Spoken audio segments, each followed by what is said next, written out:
The Alternative Dig Talk. Real issues, real talk.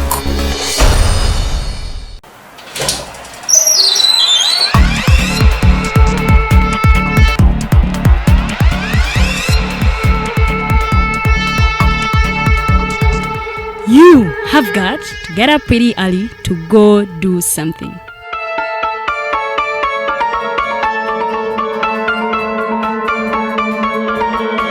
We are the Alternative Dig Talk.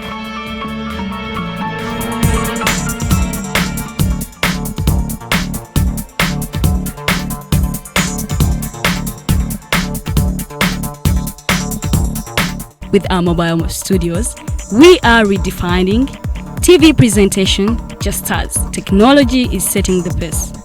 We are blending our approach with fresh, perspectively designed breakfast show, The Mighty Drive, informative and entertainment show, exclusive and live interviews. We President Museveni wadde juzi namulaba apima akawunga kilo 2 tasobola kalya nini bwaba alya kilo 5 weyannema okuliisa eggwanga ne bwe limundekera. Njagala kwebaza the Alternative Dig Talk etuwadde kano ka Mighty Drive era n'abatuwuliriza bonna abali ku mikutu njagala basaba mugendo maaso n'okuwuliriza. All given to you just a click away on your phone, tablet, laptop and smart TVs as we are streaming live on our social media platforms, on the road and on the go.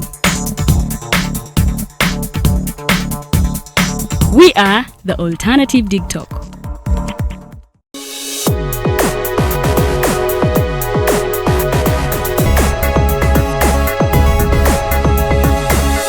The Alternative Dig Talk. Real issues, real talk.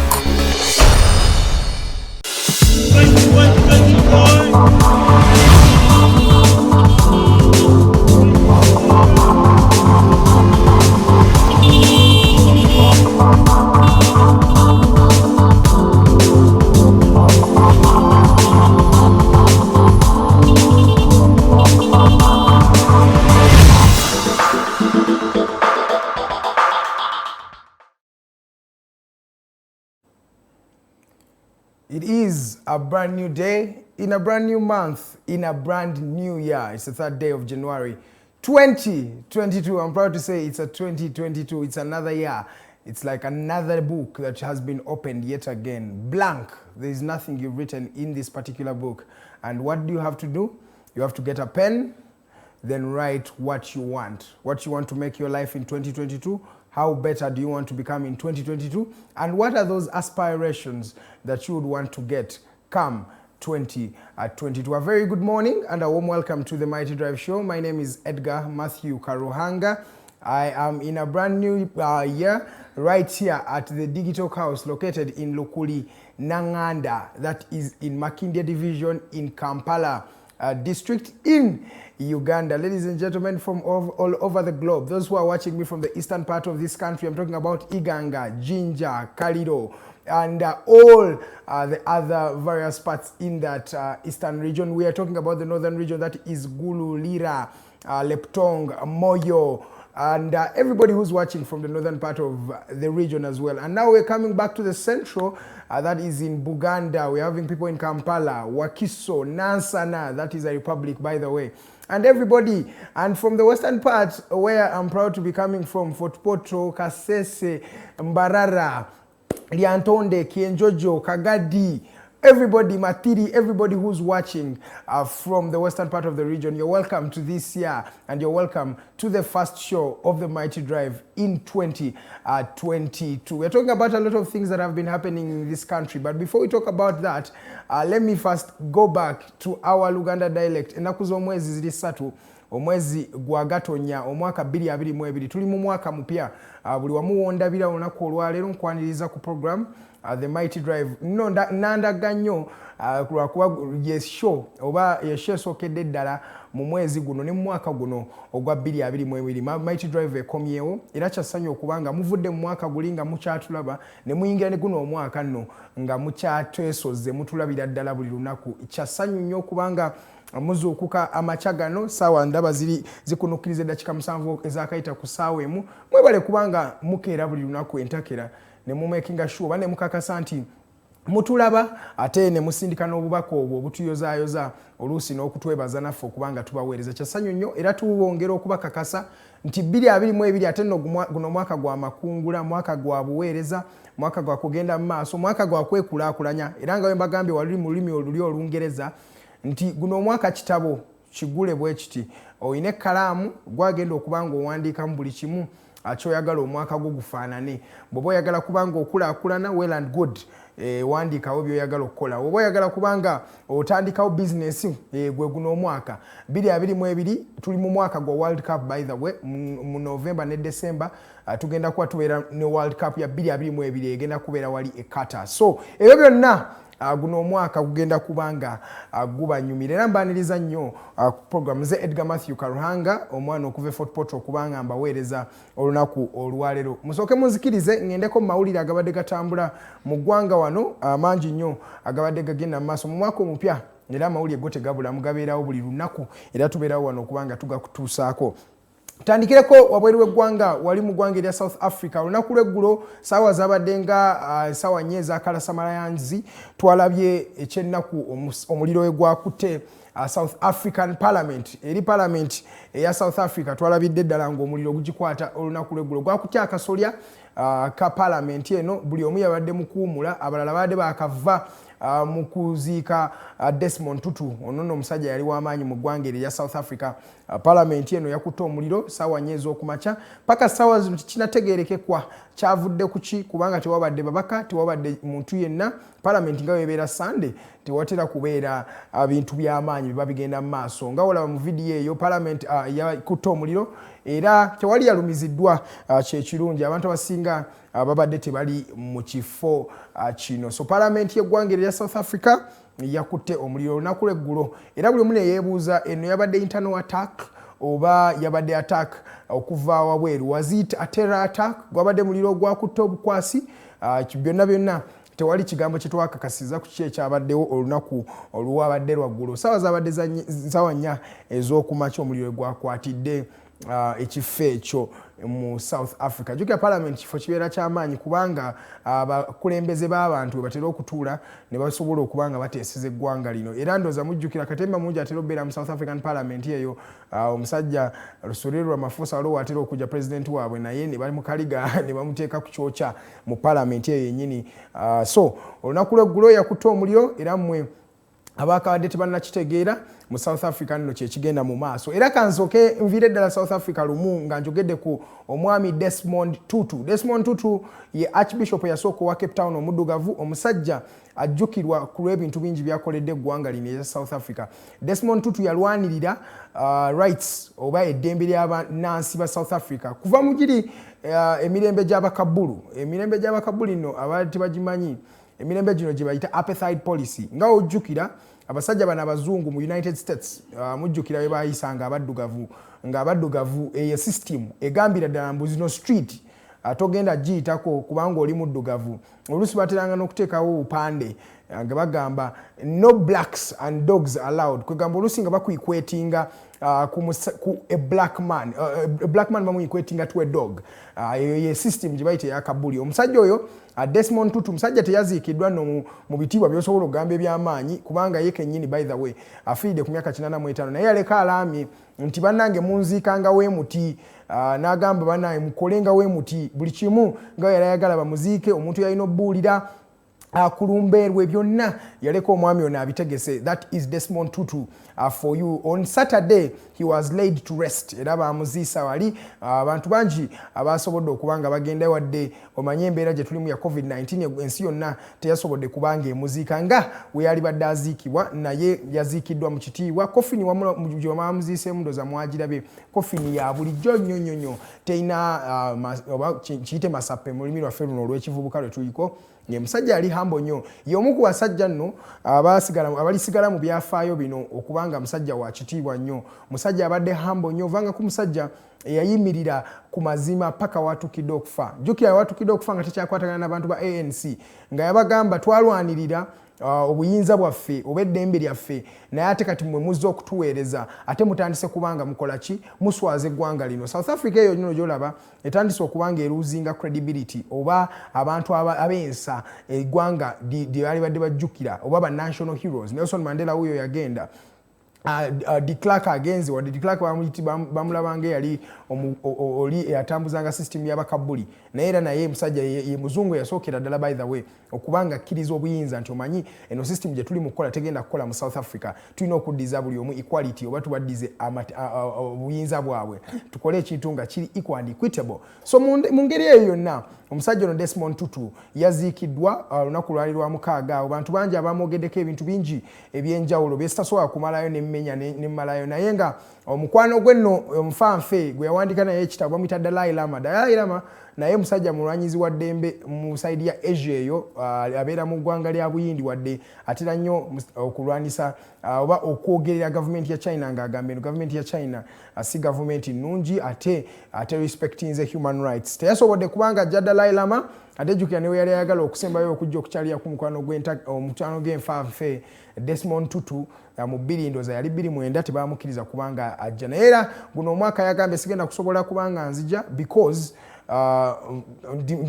ndi mukosefu ndi mugonvugonvu musajja Dalai Lama musajja mukadde okulinnya flight okuva mu India paka mu South Africa ebeera flight nene so Dalai Lama teyasobodde kubanga aziika munywanyi we naye nga ye omusajja Desmond Tutu bamuziise mu kitiibwa ky'ekitalo wali mu ggwanga erya South Africa. He is a national hero and of course he will be celebrated like a national hero he is. Nze kyemuyizeeko nga mmaliriza story ya Desmond Tutu eryemu.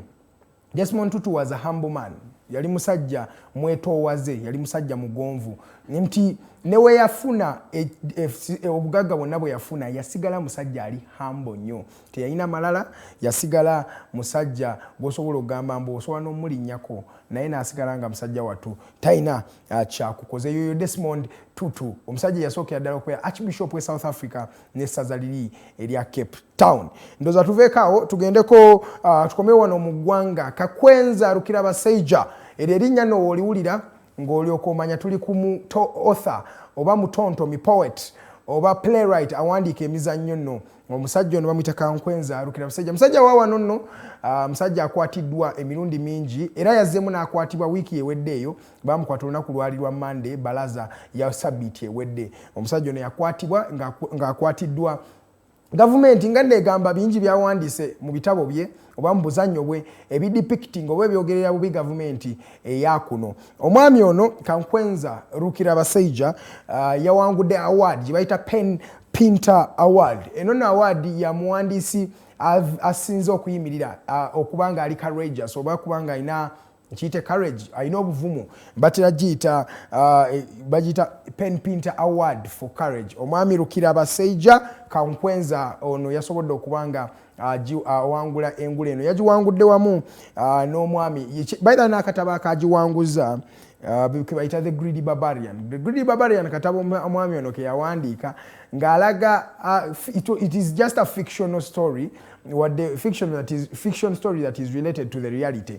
Yawandiika ku ngeri corruption naye ng'akosa corruption gyenyizeemu eggwanga lino oba abantu gye babbyemu lino eggwanga naye ng'akosa kyebayita symbols ng'akosa abantu abataliiyo naye ng'ategeeza system eriwo. Oyo mwami gwe bayita Kakwenza Rukirabaseija yawandiika buno obutabo bungi yawandiikidde Banana Republic ke katabo kakapya alina n'akatabo ke yawandiika jjukira bamukwatako omwaka ogwedde bamukwata mu 2020 bamukwata mu mwezi ndooza gwali gwa September. Yes, bamukwata mu September.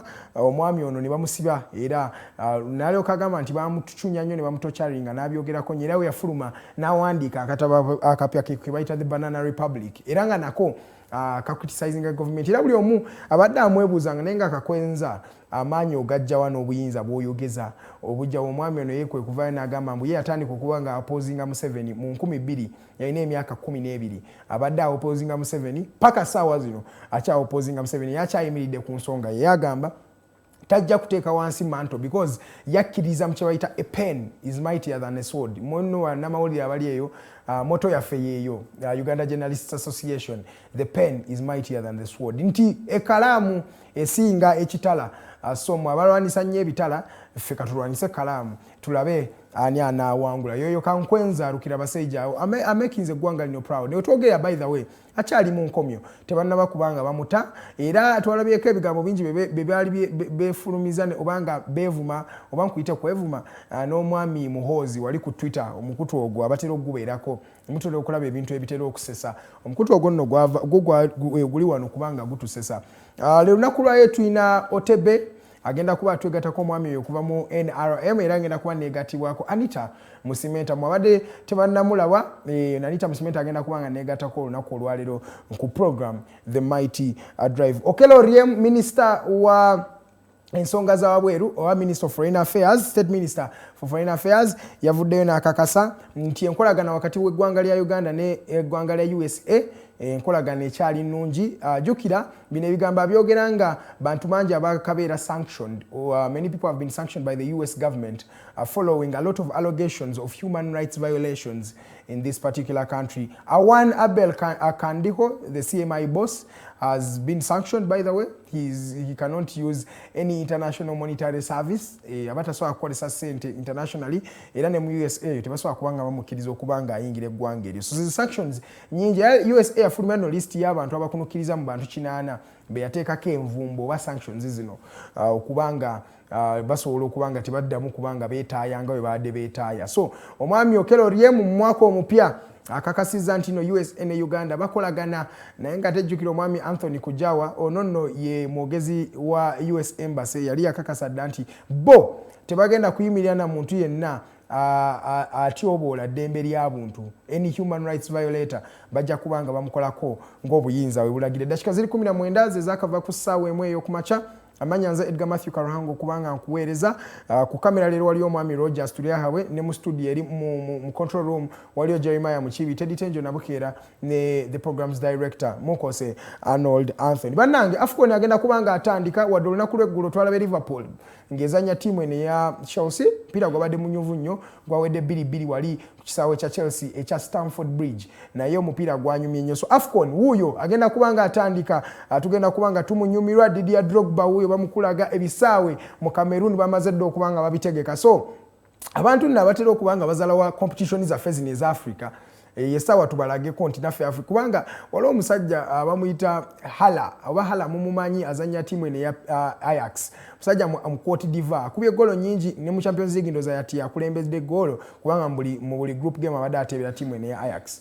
Yavudde ne bamubuuza mbu sebo n'asobola okuva ku timu ya Ajax n'oddayo ewaka okuzanya AFCON n'ababuuza ekyo mwali mukibuuzizaako omuzungu nti omanyi omuzungu ogenda kusigala ku tiimu yo ku club yo oba onaagenda ozanya Euros. Kyekibuuzo kyennyini kyeyabuuziza munnamawulire yakimubuuziza. Kwegamba bano abasajja abangereza oba abantu abazungu bano balina bacerupe kandi kambayite bacerupe balina engeri oluusi gye bamanyiramu Bafirika. Omuntu agenda kuzanyira ggwanga lye ate kati omubuuza onaasigala ku kirabo oba onaasobola okugenda ku ggwanga lyo. What kind of question is that? Very, very ashaming question. Kubanga eri AFCON competition ya African number. It's a continent. Nga wolaba Euros bazizanya mu Bulaya. Naffe wano mu Africa tuzanya kibayita AFCON. Naye mpaka za AFCON zino badde bazimazeemu nnyo nensa tebaziwa kitiibwa oluusi ne kino weebuuza abanna tubeera mu nsi kyeno obwakabuli bukyaliwo because it looks like bukyaliwo. Tosobola respecting international competition nga AFCON. Abasajja ba Mohamed Salah Sadio Mane bazanye paka olunaku lw'eggulo naye nga ate AFCON egenda kubanga etandika munaku ntono okuva kati. So oluusi biba bikukwasa ennaku naye n'ogamba waayi okambye esonyiwe Africa is Africa. Ne bali abazungu kyekati bo bakkiriza okubanga tebagenda kututegeera nga bwe tuli. Yaffe twesunze empaka ezo wadde Uganda tetuliyo guno omulundi tuwadde tuwetanidde nnyo mu 2017 twaliyo mu 2019 twaliyo nga tumanyi automatically 2021 tuddayo wo twaswala tetugenda kubanga tuddayo. Dakika ziri 21 nkamalize ne story ya omupoliisi Ossi gwe bayita Kaleba Asiimwe. Ossi Kaleba Asiimwe Ossi w'embalala emukono eyo yakubye omwana kigambibwa it is alleged that this police officer actually shot a 15-year-old girl omwana ono omuwala omuto bamukubye essasi mu weird hours mbuyadde ali mu kugamba abantu bannange mumanyi kafyu ono temulina kucelebratinga ddala ssaawa zadde nga ssaawa 5:45 omuwala ono yadde afumba chips ku luguudo nga walinda omwaka naye osi we yazze yapakinze mu kitundu abantu bali mu kujaguza mwaka gwabwe n'abakubamu amasasi essasi ne likwata omwana omutono emyaka 15 omuwala ono n'ava mu bulamu bw'ensi mu dakiika ezo in just a blink of an eye yabadde agenda kuyingira mwaka mupya osi kale basiimwe ye n'asobola okuba nga amujja mu bulamu bw'ensi bantu bangi banno bakyogeddeko kino era bagambye nti beetaaga osi ono akwatibwe mbagirawo abe nga ateekebwa emabega w'emitayimbwa era beebondooza mubalaba nga beekalakasa bagamba osi kale basiimwe togenda kuba ng'osigala mu mbalala mukono ku lw'ekintu kye wakoze era kino kiddayo eri abasajja bano bamukwata mundu bannange tuleme kuba nga tukozesa amaanyi mangi nga tugumbulula abantu oluusi dialogue is the best kwogeragana n'abantu mugambe bannange kino kiri bwe kiti naye tusobola okukola bwe tuti okuba nga tukyusa embeera mu ngeri bweti bannange nkamaliriza amawulire g'olunaku olwaleero naye tugenda kuba nga twogera ku presidential address nno bintu bingi byayogeddeko amamotoka yagatadde kafyu yagambye agenda kuba nga ali lifted byonna tugenda kuba tubyogerako wano naye ate waliwo ekyasigadde mu mimwa gy'abannayuganda kafyu ya boda yasigaddewo luwaki that and much more is what you should expect in this edition of the Mighty Drive Show. My name is Karuhanga, and of course, I'm going to be joined by Mr. Otebe and a very interesting lady called Anita Musimenta. This is the Mighty Drive. Let's go for a short commercial break. When we come back, we're going to start off the discussion. Good morning.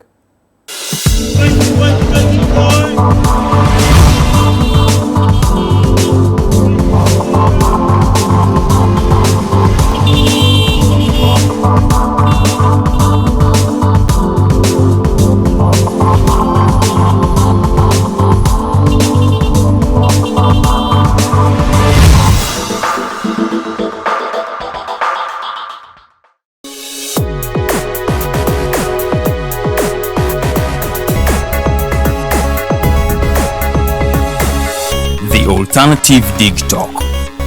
Real issues, real talk. Nze omubejja luwedde Lilian mbaniriza maka gaffe amajja era nga wano wetugenda okuba nga tukolera programu yaffe emanyiddwa nga The Voltage gaba masanyalaze gennyini era nga twogera ku bintu eby'enjawulo omwo nno mwe muli ebigenda mu maaso mu ggwanga ensonga z'ebyobufuzi n'obukulembeze bw'eggwanga Uganda twogera ku nsonga ez'abavubuka eddembe ly'obuntu awamu n'ebyenkulaakulana togisubwa buli lunaku olwokutaano eba ssaawa emu ey'akawungeezi paka ssaawa 3 ez'ekiro. The Diaspora Link buli lwakuna ssaawa 11 paka ssaawa emu ey'olweggulo ye program gye tukuleetedde wano ku Alternative Digital Uganda. Tugenda batutunulira embeera z'Abannayuganda baganda baffe bannyinaffe zibawangaaliramu mu mawanga ag'ebunaayira. Bangi banyigirizibwa, bangi bakosebwa, bangi bayisiddwamu amaaso. Naye tugenda batutunulira engeri gye tusobola okulongosaamu embeera zaabwe. Tugenda kuba tulaba abo abakwatibwako abateekeddwa okuba nga balongoosa embeera zino eno. Tosubwa buli lwakuna n'omuweerezaawo Nixon Segawa.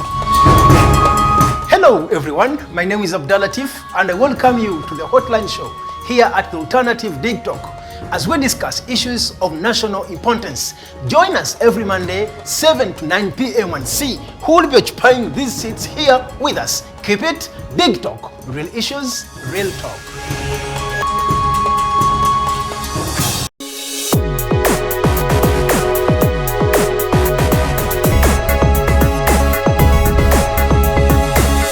The Alternative Dig Talk. Real issues, real talk.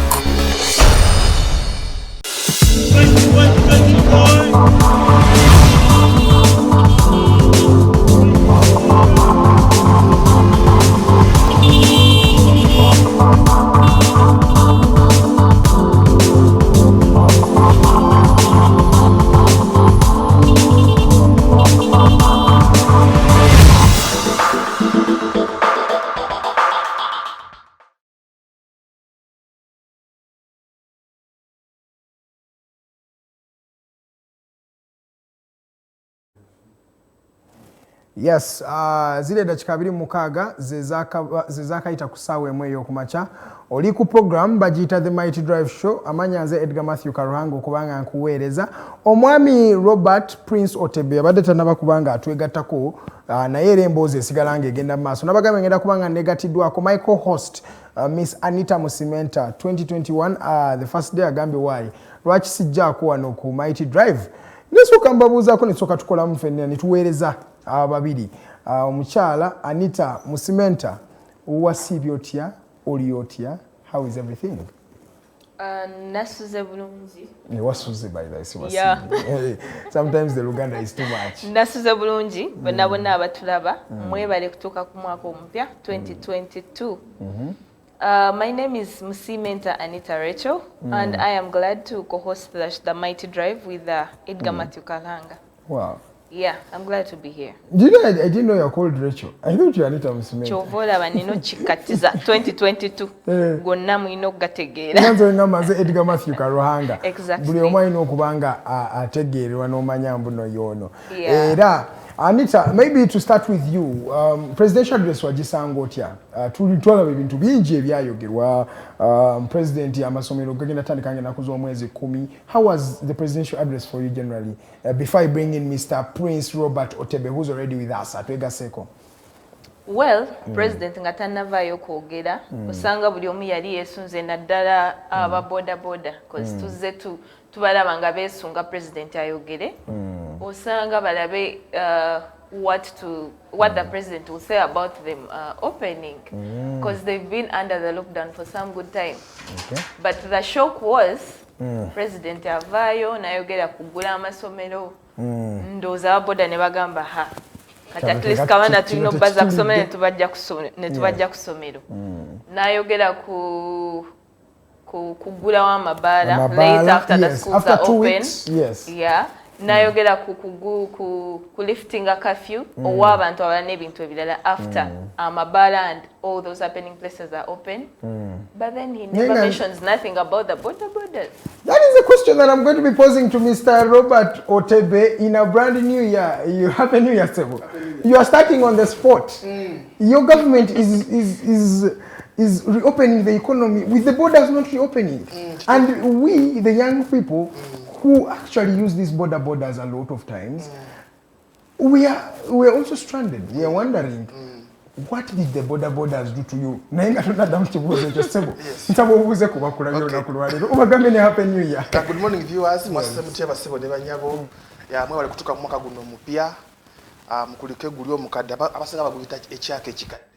Olw'emeera yaliwo lockdown n'ebiki covid buli kimu. Bantu bangi abasigala mu mwaka ogwo. Yes, abantu bangi basigala mu mwaka ogwo banaddiini kati balwanga. Tutegeeza abafudde bannange ngamba basigadde. Archbishop bomba lwanga aba. But there are great many people. Waliwo Magufuli yafa mu guno omwaka. Ono bba wa Queen Elizabeth. Prince Philip naye yasigala mu mwaka ogwo. Bantu bangi bannange. Yes. Yafune yafa mungali ku frontline ngalanya bana. Ono Idris Dapigo gamba yes Wachad. Ebintu yogenda ku frontline bye bivaamu. Ne unyono omukulu yakyali oko wa Ethiopia. So guno omwaka olabye ddala mbubambi. Ogwedde. Tegutulese mu ddala mu mbeera ngeeyo. So mwasuze mutendo bana fena batugoberera. Anita musanyusa okulaba. Mwebale kubanga tuweereza. So abagutuuseko mu mwaka guno mungere kusaba Katonda ate atwongere obulamu bungi obusinga myaka bifukunya tuwenga tuwangala tusobola okulaba ebingi olabye tunanyumiza abazzukulu baffe banakabire banakasatwe bingi nnyo era tugenda okubanga tubanyumiza era tulibanyumiza ne ku gavumenti eno yafuga abantu okumala emyaka ennungi kubanga etali nnungi teyinza kuweza 10 kati ndoza 36 gagenda kuwera ana mu 2026 leadership ennungi. Oh God, sometimes you sit back and you're like by 2026 I will be this age, but this president will still be the president of this country. Otebe, don't you sometimes feel like this is too much? We are proud of that. Really? That's democracy. You're so proud? Yes, yeah. Of ruling people from yes, that's democracy. Wow. As long as people are deciding, are you sure we have democracy in Uganda? Really? Democracy wali. Wesonga nti abantu bakira box ne balonda at the end of the day NRM nekola ki? abantu bebambe batali bamativu oba kalulu yabatuufu obutali bamativu kubanga tetufuna 100%. Tetufuna 100% kati 30% jesigalawo naye mazima musajja gwe president yadda addressinga naye ekiyerugiddeko ekyo nga n'agamba tetufuna 100 naye twafunye 96. Yes. Opposition nefuna 4%. Kati bebalekana 4% yabo bebalekana. Omanyi wali ogundi eng'ombero abawagizi basono balinga endegeya. Neziba ntono yenga neziba bbiri tukayita ndegeya. Ne kabakamu oba bubiri bulekana dda waggulu. So eyo 4% eyo. Banita bano. Ngamba 4%. Abakatwegattako muri program the Mighty Drive omwami ono bamuyita Robert Prince Otebe. He is from the National Resistance Movement era omu ku coordinator baabwe wano mu Kampala district. Abeera nnyo naffe wano buli lunaku lwa Balaza Monday. Zerida Kakai mwabadde bamumbuuza wano abadde alina okuba nga atwegattako olunaku lwa leero naye yakwatiddwa nga ali wabweru wa Kampala teyasobodde kubanga ajja ku lunaku olwaleero kubanga atwegattako ate yakwatidwa covid yagambye just yabadde endoza mu mikolo oba some events nasigala up country teyasobodde kubanga akola ki ng'ajja naye ali mu kutulaba. So Kaka Izerida, thank you so much for watching. Before we delve into the discussion still, Mr. Otebe, I want to pick a mind from you nti kati New Year's resolutions omuvubuka ali eyo olowooza guno omwaka kiki gutegeeza? It's a brand new year. That means omuntu ayegaseko omwaka omulala ku myaka gy'abadde najo atandise life empya tuba tugamba in a brand new year. Kiki ky'omugamba ngaggwe omusajja alabye ku bintu mu ggwanga lino tanda ki gy'omusibira akulaba? Kisookera ddala omuvubuka alina okuyiiya ng'alina omukisa nti president yaguddewo economy yaguddewo eggwanga naye newankubadde yaliguddewo ate tulina kweyibaala olw'ensonga nti wadde tiyaguddewo ekirwadde kigenda kyeyongera enamba zeeyongera. So omuvubuka kyenina omukubiriza this is a new year naye ng'ate omwaka gwa bwavu nnyo buli kimu. So kye tulina okukola nokuva okulaba nti omuvubuka nti wenyigira mu buli kimu kyolaba nti kiyingiza ssente tubeeremu of job creators ddala okusekinga emirimu kubanga kati ekonomi yonna yafafaaganye dda olwa buno obulwadde obukola ki watusensera wonna. So omuvubuka mugamba anoonye bukyalaba nti sobola okuyingiza ssente nekibanga kitandisawo n'emitwalo 10 soko kwatirawo nga tugenda muki bwe tugenda mu maaso. Ekyokubiri tulina bye twayize emyaka 2 egiyise tobeera ku mulimu gumu kwata wano kwata wali okiwulira jja kuba tuli awo nga tekira kiguddewo okiwulira. So tulina problem abavubuka njagala twekwate twekembe fena tuyiya tuyiseewo tutya naddala nti kati abaana baddayo ku masomero tulina challenges nene nnyo. School fees yeetagisa mu government wetaaga uniform wetaaga ekyokulya. So embeera yonna yonna gitunuulire nti ogenda kuba spending nga kinene nnyo ate ng'otokola ki nga toyingiza. So tugenda tuoperatinga ku deficits zokka kitali kirungi. So tulina okulaba nti tukola ki eyo gap eyo tugiggalawo.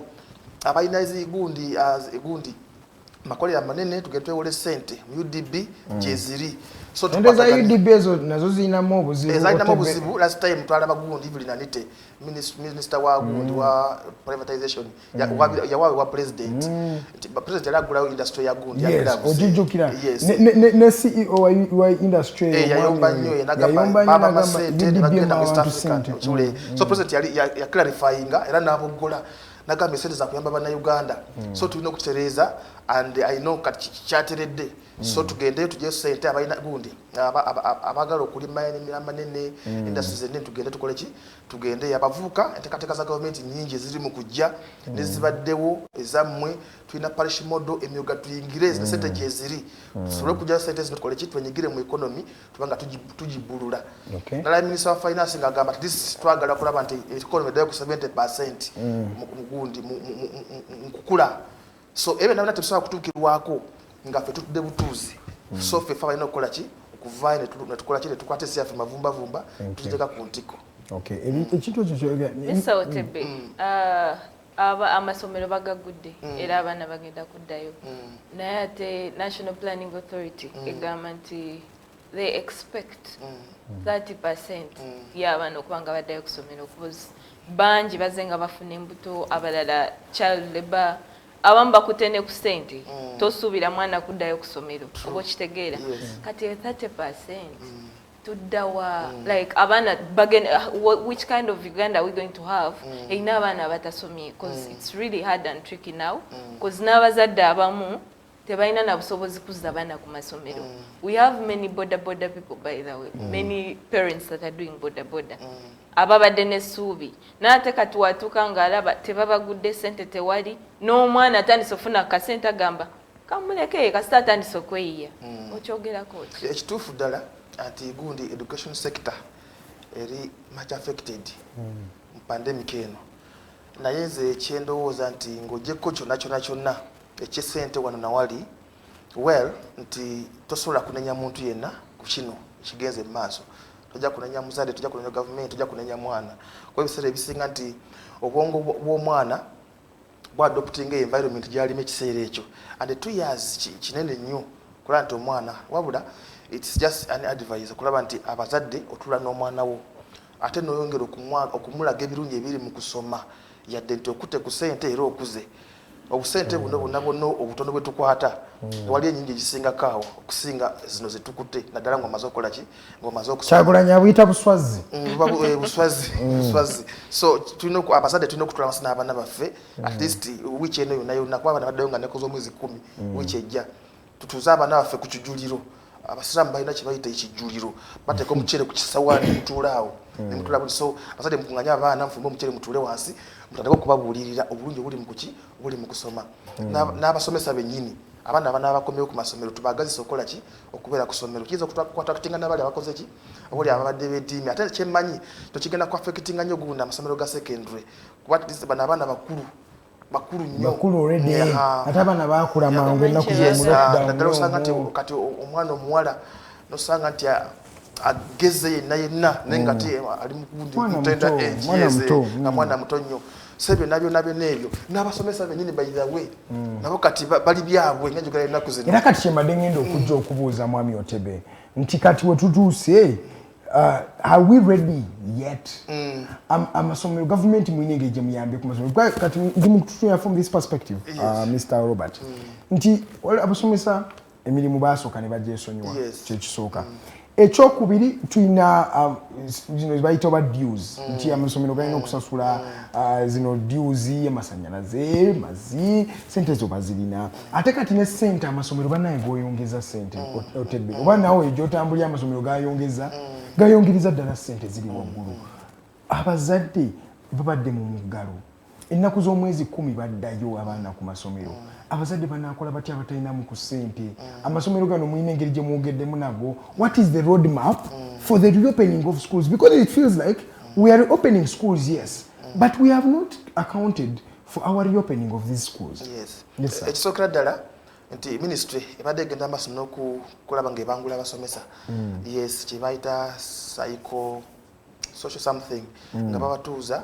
ne batandika okubala kyakubaza mu mudi y'okusoma abasomesa all these weeks badde bigenda amaaso ng'omusoma gigenda mu maaso at least by district yes ne Kampala last time bali wakiso kyama this week era ne Kampala bagenda kuddamu kulata abasomesa bakola kye babakuma babazze mu mbeera y'abaki y'obusomesa naye ate challenge eriwo nabo bakyali bato n'abasomesa okiwulira both the government and the private schools so naye challenge egenda kuba y'amaanyi naye abasomesa kyembagamba this is your work okiwulira mujje ate tusomesa abaana b'eggwanga omanye omusomesa ade ngafuna sente eno nasigaza pride eyo nti am a teacher najja kusavinga is it still a pride Mr. Otebe is it still a pride to be a teacher in this generation in this country ati kyengamba nti abasomesa tusigaza kyaffe nti to be a teacher is a pride sigamba nti tunonya sente the country is because you are exactly so ekyo kiba kyama you are a teacher by the way right yes I'm a teacher okiwulira so bwetunulira tugera ku Desmond tutululi nti yaleka obusomesa n'alwala nnyo nagenda n'asomera gundi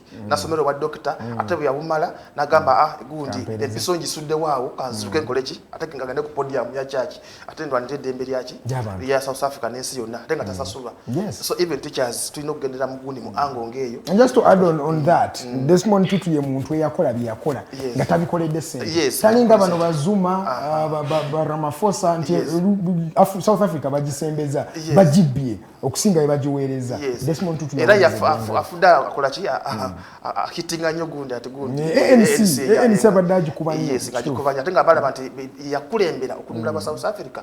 So abasomesa tulina kuyigira ku bantu ngaabo. Then abazadde ku side eri amasomero gongeza ebisale nga bogambye nate nabo basaasira kubanga private schools buchimba kola ki bakigula electricity bills balina okusasula amazzi balina okugasasulira buli kimu kyogereko kati private schools zidependinga direct ku muzadde gwaleeta omwana ku ssomero kati bwetunula ebyetaagisa ku ssomero ministry ya settings kulaba nti gw'essomero lyoperatinga onokuba ne gundi temperature gun tebeereemu nokubeera ku gate temperature gun emi ya mitwalo aga ya mitwalo ana ate ino okubeera bulin class okiwulira onokuteekawo agenda gyoperatinga bakimanyi testing kits tujazeetaaga yes wetaaga at least 2 nurses ku ssomero wetaaga gundi ekitanda kyogenda okutaako omwana ng'akoze ki okumaisolatinga ebintu ebyo byonna otunuulira nti saba kusalako ekirimu tukyayogera ku oyogedde ku traininga abasomesa era naawe n'okinyonyola bulungi nti enamba ntono ddala naye era kyemmanyi abasinga abettanira ebyo ebintu they are private teachers mu government schools muyina nteekateeka ki kuba ne woyogera ku ebyo ebya temperature guns abalina operatinga obutanda UPE and USE zendaba nga siraba yesuubi ntambadde zijja ku kintu ekyo actually bonna byenjogerako eyo budget yonna yenna private schools teziri mu kusafaringa. Yes, really? Government all the sente gundi bamazo ziteka buli district ministry yataddeyo sente ezokukola ku buli kibo kyembadde njogerako kati gundi problem ajja ku government gundi private schools etugolina okukwata mu nsawo yo omuzadde tanakuleeta mwana katugwe proprietor onokwata mu nsawo okula ebintu ebyo batusobola kugulawo nga tokola kiro biina naye government bo buchimba akoze ki bakiketarinze for bataddeyo sente nabadde ntunulira is that just to talk we have heard of the minister of finance being kugamba business center kumbe sente no nabadde tunulira lwengo badde batunulira nti esente zasoze okuweerezebwa bazikozesa 50% bamaze okuteekateeka amasomero so nga balinze gundi omwandiisi omukulu minister of education abalambike sente sigadde bazikoze ki bazikolemu muki for sure government just why nti private schools bali mu kukaaba government tekoze ki tebayambye whereas bo bakoze ki bo beyambye nga bokka ate nga this is their gundi omukwano gwabo abadde abayambako gundi mu sector eyo ngamba private schools the government esuddeyo omukwano gwe abadde abayambako ngendo okujja so kati omuzadde kyokola bagenda at the end of the day agenda okusafaringa kachito okusafaringa era kuba okusafaringa sina so ate nga gundi minister of the yavayo Furuma Kasaija nagamba bote bagenda kola ki kuyamba government ate kati newo ngamba tingene newole boganda mu bank commercial bank system zino kutunulya gundi school account 2 years ago bank statement rich it is negative kuba deto yingiza so tebajja kuwa sente what am I saying now omuzadde kwata koinawo kona head teacher tula mu office yo receiving omuzadde kalese ogatega tokole ki but the parent is the headmaster is going to tell you I am not your mother. I've also been sitting. In fact, I am not your mother. It's a silly nanga. I'm not a charity organization. These people are supposed to pay taxes. They're supposed to pay water bills. They're supposed to pay electricity. They're supposed to pay for nurses. They're supposed to pay for medicine. Teachers, food, everything. Yes. And now they have hiked the school fee, the prices. But you as the regulatory authorities, you as government, the main stakeholder in this, how are you going to help these private schools? Because as you've said, they have helped you through your rough times. But right now they are in the rough time. And maybe courtesy of you, because but because of COVID, it was a general problem. So, Chembuza mkama wange, you as a government, mwina yenteekateeka egamba egenda kuyamba kugana amasomero mu ngeri bweti nti nga private school oba tunabasonyiwako ku misolo banka zibanja amasomero gano okitegeera is there any maybe kind of organization that has been made to help these private schools? Tewali teekateeka yonna era minisita yakyogera Kasayija lumu naliko gundi ku shemu nengamba nti kale Kasayija tukoze bulyo tubuulira ekituufu ffe twekembe feka obuli okulekera okutulima kwa yagamba n'agamba nti gwe tusobola cooperating private school ngomanyi galawo oba tunda oyogeninga economy endala nono gundi mujumba ya gundi yakulya private schools mu Uganda bali bamubuuza ku budget yemba n'engugamba nti wetaaga kakade kamu n'emitalo 8 oba obukadde 2 okwafoldinga bire bitibende nnyinyi temperature gani biki nene bamubuuza banamole mwamubuuza nti kino kinasoloka nagamba for us in private schools ugamba ko watandika essomero oba tosobola kola ki galawo mulala akole ki it's a business it's a free economy it's a good interest and a good free exit economy so kiri bwe kityo naye kize kyengamba still zambazadde tulina okwekwatakwata wali olumu nali ngoberera omuzadde omu nangamba naye nze mbadde nsula 10,000 for these 2 years at least kyemmanyi omwana nga asobola okusomera ku ssomero nali njagala this time kasente nkayina so kye tulina okulaba basajja tulina okwekembakemba at the end of the day tutunule headmaster tumutuukirire twogere ne headmaster at least installment ezijja zonna headmaster zikirize for the sake of this muzadde nono omwana butatulawako ebbanga eddene okola ki okuba ate nga akola ki ekyokusoma kimuviiremu ddala mu bwongo kubanga twagala tetwagala 10 years to come bano abaana bali mu masomero naddala mu secondaries bano kubanga bane kyebagata ku economy ya Uganda okiwulira bali nkola research ne bagamba nti Uganda nayo emala kati emyaka 3 nga bana tebasoma Uganda tekola kitefiirwa because tefiirwa abantu abasoma why nti government ya Uganda employing ndoza abate emitwalo 4 mu government y'emirimu egiriyo afena gye tuyayanira emitwalo 4 naye katunula retirement age eri ku myaka emeka tekituli mu nkaaga basala kati bateeka ku 5 mu 5 still bayina okusoma 5 mu 5 okitegeera so lwaki nkyogera kino nti tuleme kutunulira gundi eyo statistics ezo twetaaga abaana ko mwana ne wabasomye talagenda kolera mu Uganda muka ne mu neighboring countries East Africa ne business the mwogerako tezikolebwa abantu batasoma ejja kube mwagala so kideri abazadde Edgar ne Anita abazadde baffe kati kiri erife oyi bwe kima kiganye government schools are there abana badde bakoleki abana bagende basome Mr. Otebe, for the sake of our viewers golowooza ku nteekateeka yammwe gy'ogambye eyaba government okubanga etegese at least the UP and US schools like to which percentage golowooza mutuuseewa because parents are watching abaina abana mu government schools they need to know how far it has gone ate kati okutwala omwana musomera ate nawulirayo different stories Otebe yatugamba juzi luli golowooza muli kuki maybe nzo tugamba oba 30 oba 50 how far no kyetutulira nti kati before ku percentage esoko tunulira nti kyetagisa kye ku masomero tumaga government singo tunula gabada affected gako omuddo gukuze omuddo gumeze gwisa n'akasolya okiwulira abasomesa mu government abasomesa abasinga tebavuddeemu why bo badde bakyasigala baninga ki yes akasente kalikatika kyagoje so gundi reduction y'abasomesa number eri at least less mu government ekyo kiraga preparedness amasomero ga government kikakola ki yegayina okusaawa it is not a big thing government yataddeyo sente basayina nade tumula kusomera emiya government nga headmaster kiyakoze yayisa abasomesa bennyini bakikwatemu abawe kasente ako in form of motivation yani kababere mwenye kaida kuzino so at least Anita government at least 65% bo betegese obutafara kona private for sure amasomero agetegese chemind bali ku 30% weba 65% the private is chemind 30% for sure ochimanyi nakati now then tunula machine mnunga nkola survey na sanze esomero up to now proprietor acha negotiating ne landlord ali mugoba gundi data ga masoko ninde muko nenga tutandika ku mande Edgar masomero bagateka mu da business ngagamba famu bizimbe byange bagamba mune insoko mpemu mpa mu chance semba imagine mande batandika tewali contract wakati wa proprietor neki ne landlord so tuchala bintu bingi edakika ziri 15 zezakaita ku ssaawa emu ey'okumakya program oli ku Mighty Drive tulina omwami Robert Prince Otebe ange bampita Edgar Matthew Karanga n'omukyala bamuyita Anita Musimenta Rachel twogera ku reopening of schools okujjako ngenda kwogera ekintu abantu abasinga kyebanvumireeyo gyembeera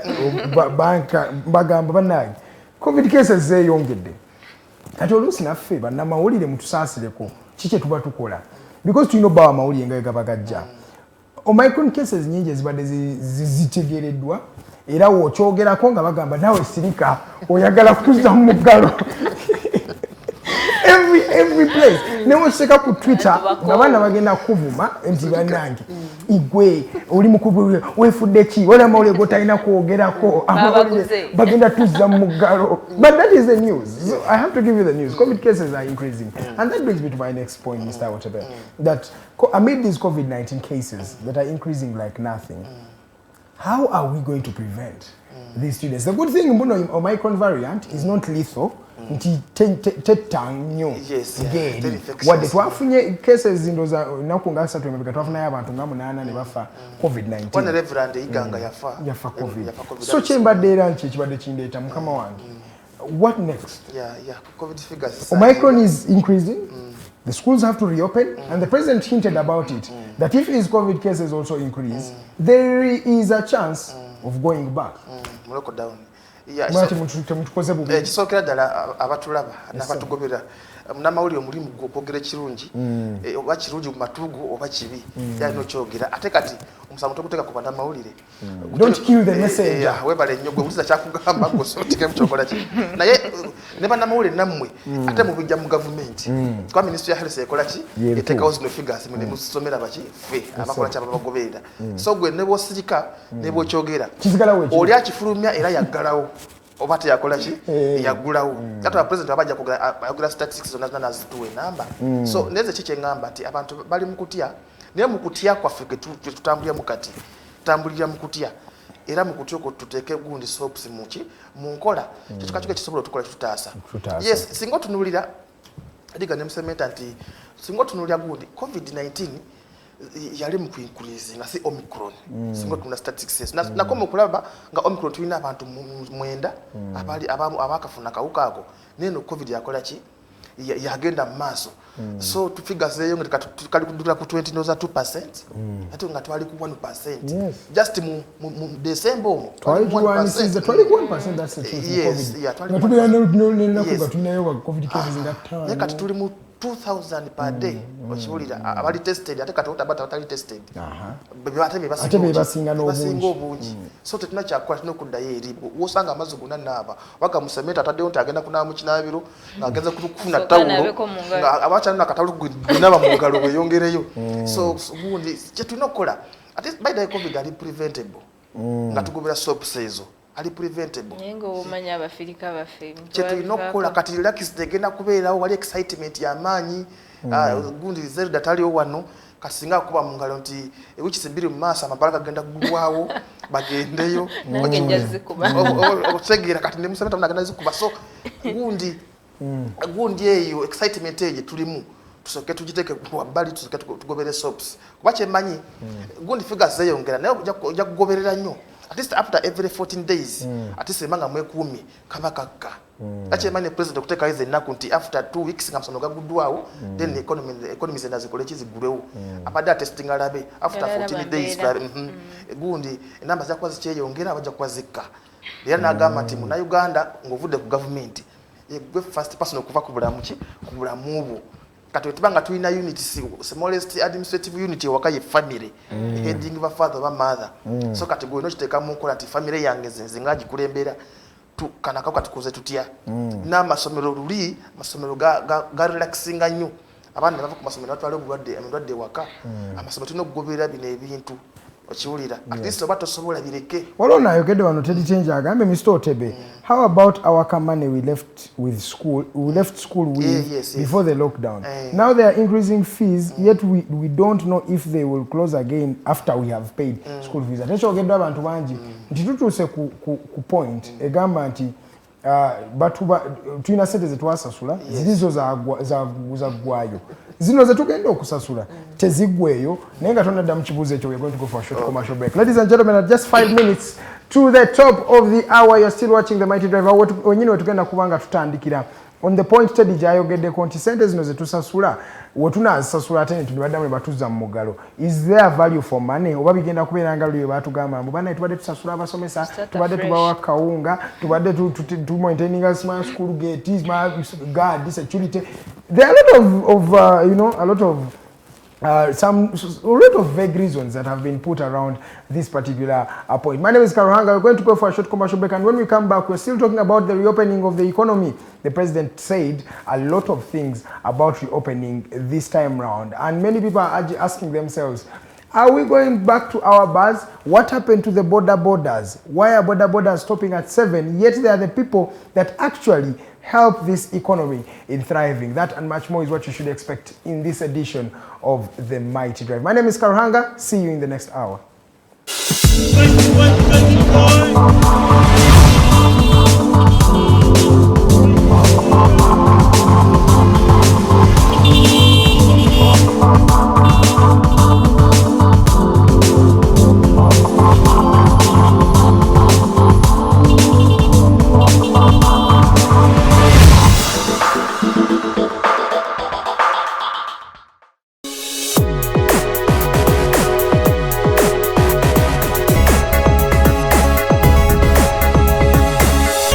Alternative Dig Talk. Real issues, real talk. Nze omubejja luwedde Lilian mbaniriza maka gaffe amajja era nga wano wetugenda okuba nga tukolera programu yaffe emanyiddwa nga The Voltage gaba masanyalaze gennyini era nga twogera ku bintu eby'enjawulo omonno mwe muli ebigenda mu maaso mu ggwanga, ensonga z'ebyobufuzi n'obukulembeze bw'eggwanga Uganda, twogera ku nsonga ez'abavubuka, eddembe ly'obuntu awamu n'ebyenkulaakulana. Togisubwa buli lunaku olwokutaano eba ssaawa emu ey'akawungeezi paka ssaawa 3 ez'ekiro. The Diaspora Link buli lwakuna ssaawa 11 paka ssaawa emu ey'olweggulo ye program gye tukuleetedde wano ku Alternative Digital Uganda. Tugenda batutunulira embeera z'Abannayuganda, baganda baffe, bannyinaffe zibawangaaliramu mu mawanga ag'ebunaayira. Bangi banyigirizibwa, bangi bakosebwa, bangi bayisiddwamu amaaso. Naye tugenda batutunulira engeri gye tusobola okulongosaamu embeera zaabwe. Tugenda kuba tulaba abo abakwatibwako abateekeddwa okuba nga balongoosa embeera zino eno. Tosubwa buli lwakuna n'omuweerezaawo Nixon Segawa. Hello everyone, my name is Abdulatif and I welcome you to the Hotline Show here at the Alternative Dig Talk as we discuss issues of national importance. Join us every Monday 7 to 9 p.m. and see who will be occupying these seats here with us. Keep it Dig Talk, real issues, real talk.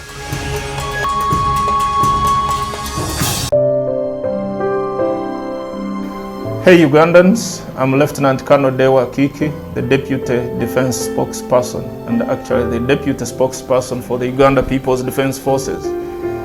I was hosted on Alternative Digital. I encourage all Ugandans that this is the way to go. Always watch, participate, give your views and ask questions on Alternative Digital. Digital, the way to go.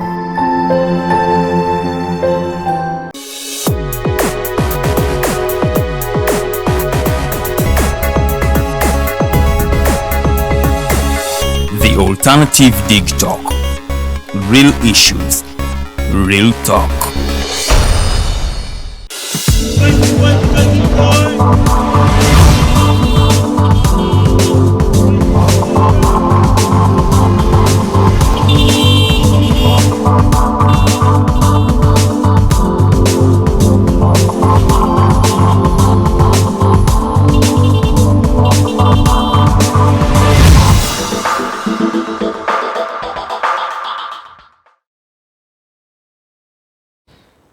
Welcome back from that short commercial break. You're still watching The Mighty Drive. It is exactly 8 a.m. That means we are in the second hour of the show. And in the second hour of the show, keep those comments coming in. We're talking about the reopening of schools amid COVID-19, amid poverty, amid a lot of stress from the parents saying that they don't have that money, they don't have those resources. So feel free to also join the discussion. You can send in your messages. You can just use the hashtag #TheMightyDrive.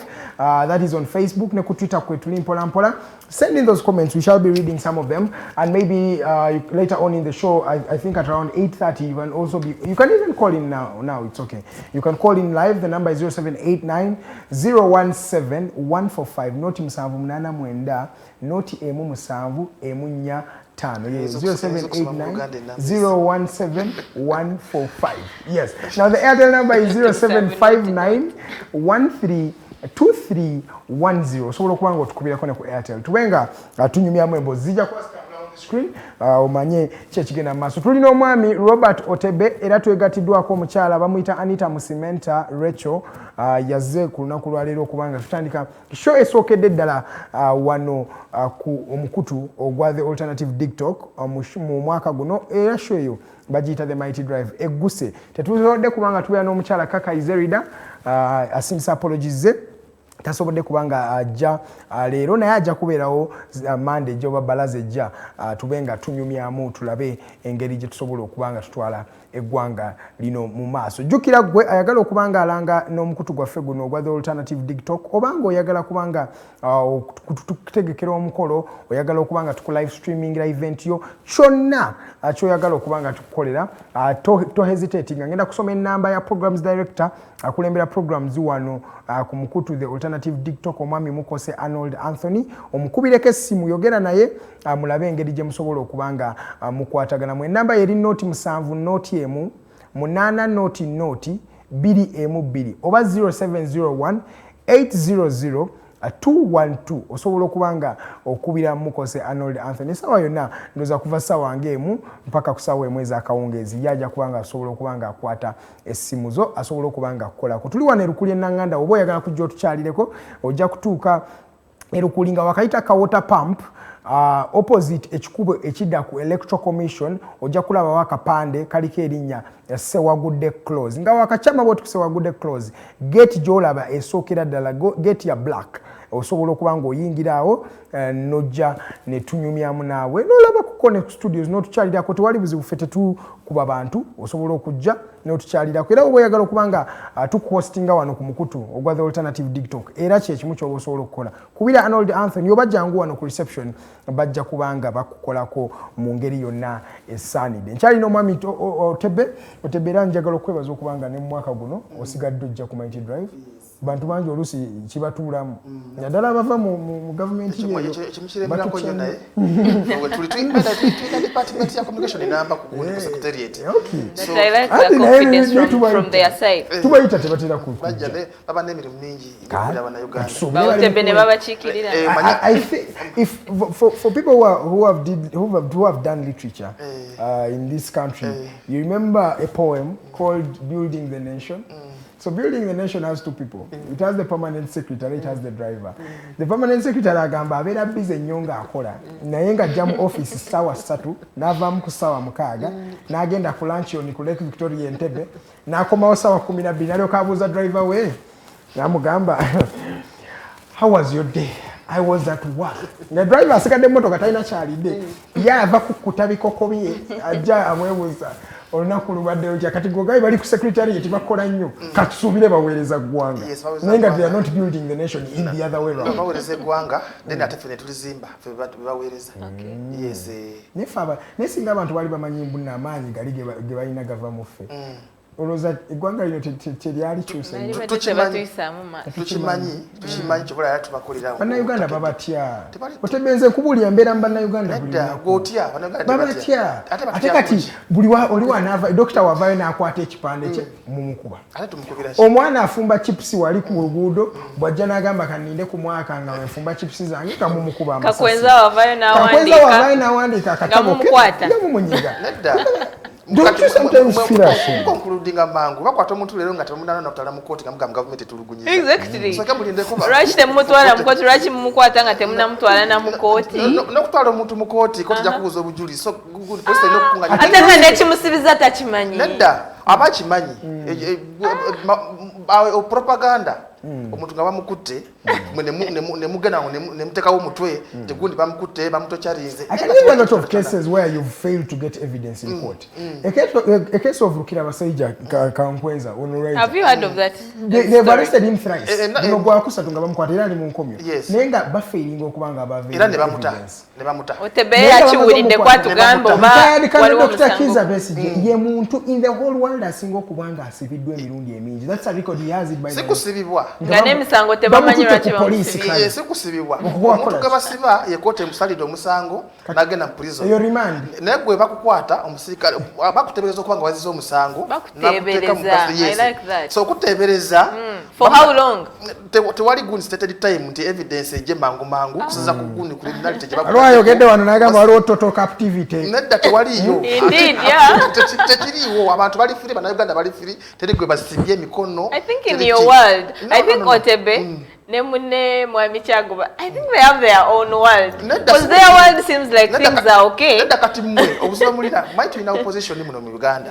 Bo balowooza nti Museveni democracy baganya okuyita mu democracy kumujjawo. Otebe. Kati batatawo buli I want you to first maybe break out that thing. I'm not talking as for me. Yes. There is no opposition. I am not speaking as an opposition person. I don't support any political affiliation here. The thing is, I'm speaking from a journalist's point of view, who has researched and who knows what goes on ground, and who swore to speak the truth. Ngakwe walayira okubanga owereza abaana ne gwanga lino ng'osomesa shaping our minds. Nange nalayira okubanga njogera amazima eggwanga litegere. I'm not neutral. I'm just truthful. I'm telling you the truth. Many people have not been convicted. Many people have been tortured. Many families have lost people. Up to now, people are nowhere to be seen. Bangi nyo abavubuka abatasaswana kutamba. Omanyi bwotunula Uganda byevudde history wa Uganda. Government ezibaddewo zonna aba presidents omunaana ababaddewo ng'ogyeko president Museveni omwagala wa Bangi. Iti government zivuddeko zitya. Wabaddengawo anarchy nga abantu basafaringa byemwogerako ebyo byonna. Bana Uganda tebaatuula. Beekwata wamu kitole ne balwanyisa gavumenti ezo ne zivaawo nga tebanagwe beebuuzizaako. Bana Uganda abaaliwo era kati bebakola ki? Bebaliwo. Balala. Generation yakyuka. Nedda teyakyuka. Generation yakyuka. Gwe tolako bagamba banayi Museveni afaanana jjajjaawo. Si mutunula ne mu bikolwa. Naye kankubuulira. Okiwulira. Simanyi na ngeri gye tutuuse wano. I want you to know that this generation, Mr. Otebe, has changed. Generation wezikyuka. Emijiji gijja na buli in that time. I'm going to give you an example. Just give me like 30 seconds. Yes. I'm going to give you an example. You remember back in the 50s? In fact, let me start with the 1900s. We had a wave where the white people came and monopolized Africa, colonized it, and took over it. Then came a time in the 1940s to the 1960s, to the 70s maybe. We had a time where we had independence going, hovering all over Africa. And it was that generation, right? Then in post-colonialism, we had a time of anarchy. We had a time of military government. We had a time of coup d'etats, right? In that time came, that were the 70s, the 80s. That's when in that time, you saw a lot of bloodshed in Africa. We lost many people.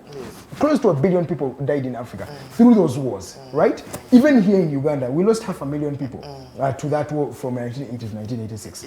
People died there. It was that wave. Then there came another wave. A wave of young people, a wave of a generation that had not seen blood, which is this generation, where they're suffering with one problem, unemployment, poverty. Byebizibu ebisinga okubanga bibatawaanya kati muguno omulembe. Kiki enkulaga?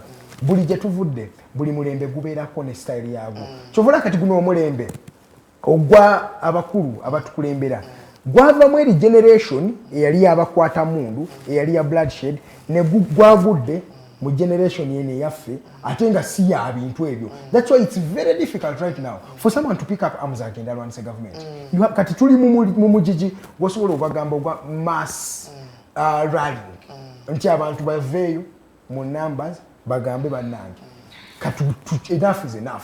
Ekibadde mu Algeria, ekibadde Tunisia, ekibadde Gabon, ekibadde wano Sudan, ekibadde mu mawanga ag'enjawulo.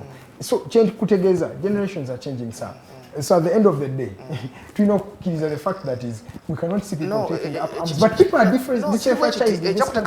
Otunda Sudan, people didn't take up arms. The government yasulibwa. Kati wano tetwakigana kwate kira abantu mwatekawo netteeka nti abantu 10 mukola ki mwogera ki abantu 10 kyebali bakkirizaako tekiriyo zekankuulire ne kati abantu bakwata emundu tutula ADF eri mukusumbwa Uganda. They're just isolated cases. Omuntu wafa omu abafudde tetusobola kubala nti omugundu omuntu afudde mutono ki nekiro kyagala okutegeeza nti otunula kati ensi weetuuze nti gundi abantu bakuze ebyobufuzi bikula tomanyi kiddako ebyobufuzi bikula ebyobufuzi okukula buli omu kati ayagala gundi kulaba nti adda mu kifo ekyo ajja kuteekawo embeera yonna era batemutusa mu kifo ekyo oba mu violence oba mu peaceful means. So kati olwaleero abateekawo gundi violence yonna gavumenti egenda kutula butuuzi era the end of the day bajja kutenda gavumenti lwaki temwa protectize bantu because it's a sole mandate of the violence. So abantu abatono tebagenda kusumba abantu abangi mubadde mulaba elections nazo zibadde zitambula nga abantu bateekawo pressure bakuba abantu amanyi abakola ki police tegenda kutuula okiwulira ze pozino zanga bakyusa kigambo gundi Uganda police nga kigambo force bakijjeeko okiwulira kati bwe tukyakula bukuze okiwulira so nenda bana Uganda benyini olusi tukola kitubera arrogant kuba police bano ate ngo kimanye police eteka lijiwa nti how to use gundi reasonable force. I don't know reasonable force. Ekigambo force already. And reasonable, we don't even know what that is. By no forcing.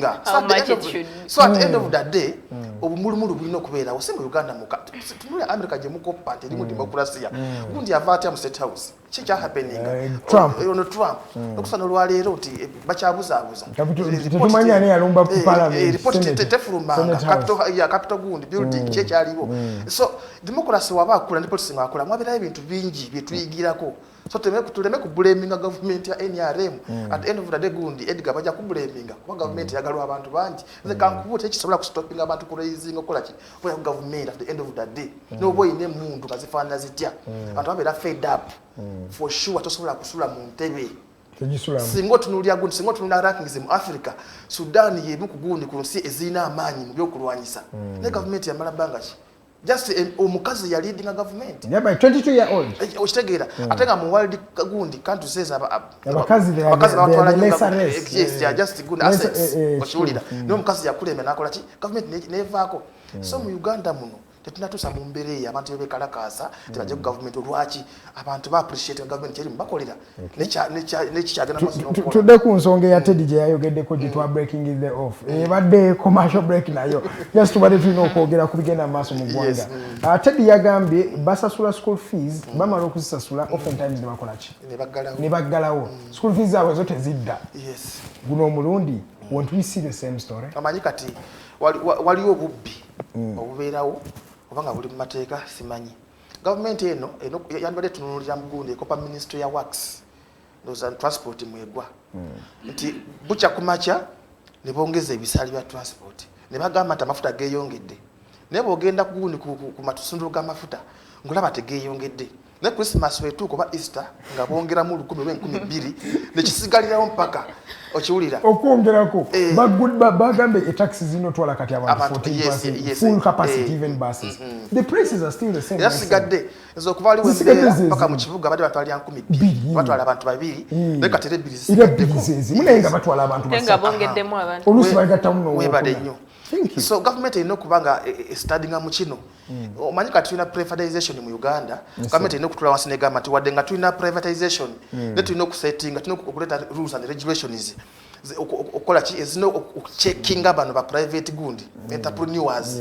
Kwa government at the end of the day abantu bajja kawa baddawo kati tunulira mu transport kati ne musomero kikoze ki kyoleseddwa lwatu nti mu June P1 P2 P3 senior 1 ne senior 2 bali balina okuddayo mu June ennaku z'omwezi 3. President ajja nagora ennaku z'omwezi 4 ng'abazadde abanguwa bataddeyo school fees mu masomero okiwulira ne baggalawo mu nnaku lumu bwe ruti ng'omwana nnaku lumu abamu bali tebana banagenda kuba gundi ministry yavayo negamba temugenda batanabagenda abaliyo musigale president ng'amaze okwogera ne basasula ate sente competitive kati ministry wa gundi wa higher education wekitiibwa Jesse Miyingo yavaayo ekolo n'agamba nti banaye amasomero gonna abazadde abali kusasula ssente zaabwe kwaba abaana bali bayingira tebaddamu kola ki tebaddamu kusasula but that's a mere say teeka kiri okwotinga this is a private thing olajja kugamba nti asante ze waleeta nakola kino na kino ate nawe omuzadde okiraba n'omuzadde gwe njogera naye nagamba nasasulayo ssente naye nange ntuufu ngenda kuswala okuzayo abaana bange basatu nga sirina kyenina muki kirina mu ngalo so gavumenti kiddayo eri gavumenti tule tutunule bino ebintu eggwanga likula tulaba ebintu ebigenda ebisobola okutwafekitinga tubinogere eddagala nga bukyali turegulatinge kwate endabadde omuzadde ono agenda kuba safaringa twagala omwana addeyo ku ssomero naye ate yasasula omwana teyasoma ate alina okumuzza ate anoonye ssente akole ki ateekayo ate wanazayo tetuli sure mbu bazinaakomawo tebagenda tebazibala for your own information nze ndi head teacher natula mu office yange that time nagaana omuzadde okumpa ssente kubanga inyu this lockdown egenda kubeera toli mukulimba mazima ddala toli mukulimba abazadde bange basobola okunjulira ku ekyo okiwulira nabagamba nti no temusasula ssente kuba bagenda ggalawo kuzi nali maze okusoma embeera kuba nange nkimanyi oli insider wali wafunye dda amawulire kakulimba nenkola transparency nengamba no temusasula ssente kuba nange nkimanyi kati musimenta waleeta omwana oli nga yampa ssente zisijja zimusaba nate mbanga akolera losi kati nga musimenta zayo omwana wo nja kulinda nga baguddewo okiwulira abatakyaze Brukuyanza agamba government doesn't plan for education apart from opening schools. Let him talk about salary of the teachers. I don't think hungry teachers will teach our kids well. Yembu mwogera mumanyi muggulawo buvuzi. Mugudde okugulako mugagudde naye ebirala tembifuddeko you just opened the school. Mukola bukozi katikati tubagudde boom. Kana kambata mwetakulira. Yes, abasomesa bo bakole batya kuba twakomanga nabo bakomplaininga ku misala gyabwe. Jatereze bwakozi. Bakomplaininga n'omukulembeze yavayo n'agamba agana sobola kudelinga ne ba science teachers okubongeza ssente. So ekino ekintu president abadde n'agamba nakongeza ba science teachers. That's a bonus. Okiwulira. Kutumala bagundi ba science teachers. Tetutule neki ne ba arts. No abafaako lwansonga nali twali tukola ne gundi ne princess. Nga togera ku kintu ekyo. Nti lwaki batunde ba science bokka. Okiwulira. Nengamba no president wabavudde n'agamba nti atunde ku basomesa. Kitegeeza manya abasomesa gye bali. Gundi ekisala tunagenda mu maaso. Nawe ajja kubakola ajja kubafaako kubanga economy gundi nyingi sectors nyingi onabasomesa onabagundi abajasi onabasirikale bantu bangi so tusobola kuvayo mulundi gumu nogamba ati kola ki ati kati buli omu kamuongeze musala tulina gundi administrative costs nyingi so government nayo lusokola ki ogisasa so bwe bane gamba ati soka tulinga ne bana sciences tubasasule then nama arts gena kuba loza ko luvanyuma then kitegeeza ati government loza kubasomesa bayo bachiulira balo kakatuni ke bapostinga ko omwoyo awandika butika lutunzo obwo ngalaga nti Museveni prioritizing nnyo oba president w'eggwanga lino prioritizing nnyo the sciences or the science teachers naye ng'ate economy eri run by the arts ekyo ekintu temulaba munamu oluusi ebeeranga paradox economy driven by arts yes no kati tutunulira gundi bano badi musosa banabyabufuzi bakawuze bani bonna no tunulira nti ojja kusanga nti kawo gwe bawadde omulimu ku district ekuli abakozi nga doctor nga tatabaga arts okiwulira so professional ina mugundi mu administration osobola okukolayo ali kasoba ngo ino obumanyirivu so tetunulira bana science bokka nga government singo tunulira nti singo osula bana sciences for example nze sigenda kujja nga ndi mulwadde tukoleshe eno sigenda genda mu class esomese nga ndi mulwadde so tunulira bana science tunulira ebintu bingi tunulira okujanjaba abantu innovations benda technology benda na bwomu tutikeza bana science olwaliro katizo omuntu but how many times have we innovated something no kati the first car we innovated also broke down on the in fact on the road it was not launched Yarecha testing, but it was not launched. Yeah, it was not launched. So right now it cannot break down. It was not launched. Just all of Bali testing. No appreciating Uganda. Dali to seko. Nadanga to promoting our sciences. So to deba. And also inga gamba. Kale chilinga gamba mbu. I'm sorry to use this illustration. Let me not use it. So what take emphasis yamanyi. Yes. Nga naye kolaba value for returns very less. I think that is where you're putting less effort, but the value for returns is more. It's like olinga omusajja yesiba ku mukazi atakwagala naye waliwo akwagala ali wano. Sinti omukazi akwagala ntoleko omukazi akwagala nnyo nomusemeta njagala nnyo nkwata akadde kamu kamu ate ng'omwana agenda kola PLE nemeko omwana agenda okola PLE ate nibulekuba nti musemeta amwagala nnyo anjagala nnyo no tutunulira eggwanga lyonna buli muntu ali mu Uganda tumwetaaga naye tutunulira tugambe sayansi na tekinologi kati ensi bwetuuse bwetambulira olwaleero nowobeera ojja kutuuka ekiseera tozolaba covid alina kyatulaze abaana badde basomera online oyo sayansi njagala ombuule Edgar basomesa bameka abasomeseza abaana online mu disi covid batono nnyo kitegeeza ki nti ensi waliwo wetukola ki kitegeeza ogenda kubeera left behind olwokubuganya okukola ki okuyingira mu science ne technology so ensi weeraga president ali visionary enough tasobola kutomeza nsi fenafena gye tulaga tugenda mu nsi ya science ojja kutandika okugula ebintu ng'olwayo wikadi si sente gye fenafena gye tukola ki yes arts yeetaagisa naye kati tutunula nti ensi majority buli kintu tetukwatako its science and technology yes ate nga expensive era nakubuuza naye bannange science ezo ategeeza ki mbu science ezo otegeeza biki kubanga bo kyeka tebabitegeera science tegeeza nti obulamu obwa bulijjo nti ate mugamba mufa kuba nagamba mbu science teachers n'ateekako obumojjo obuseka nagamba my god so by arresting internal doctors internal doctors no by the way buli muntu buli kamuddemu mu Uganda muno muna no one is above the law boba gundi constitution etuwa ogundi olikusa okwekalakasa okulaga obutali mumativu bo nengo goberede emitendera tojja kwanta oli internal doctor obu oli president wa party ki bogende wekalakase mukubo nga totegesa abo buyinza bakuleka otambule butambuzi ngokute mu nsa ate wono bategeza banakukiriza yes bajja kukwata bakuteke mu custody era abana abo tebasubira it's like a rock and a hard place no chimanyi mulungi even if you request for these people they'll never give you chance to demonstrate in a good way by time baba kwata baba sira bangachi baba sira bangachi why would they be baba arresting in the first place the police ne babata the following day songa zabane zikolebwako bavude ne bekalakasa bajja no musango mu court bali on the issues nga tebasose kusiba bantu tebabasiba okusiba kitegeeza bakutte mu court omulamuzi akusalidde neze nawe kenyini musemeta so kusanga mukubo no ngamba naye no bira suspicious Otebe unaanza kwa kandi musango yagala okukola you arrest me no twala ku police bachiwulira at the end of the day tageza kuno ngamba Otebe nedda mute akole kyagende so by time doctors tebakyalina buzibonna bali bekalakasa nga tebafuna kusokuva ku police ekyo kirala bayina bo muntu wandibadde omwadda buti nomuga kagende musabe wakiranyi mu lukusa naye kati musemeta kogamba nga bakyagulanye bajjayo omusango bali kuleseeyo kuba bakimanyi newe musaba era temugenda bawa as assumptions muzijjewo wakati mutuwaza okwogera what if singa mwachika but history is what shapes the future that's why message I think these things have been that's why message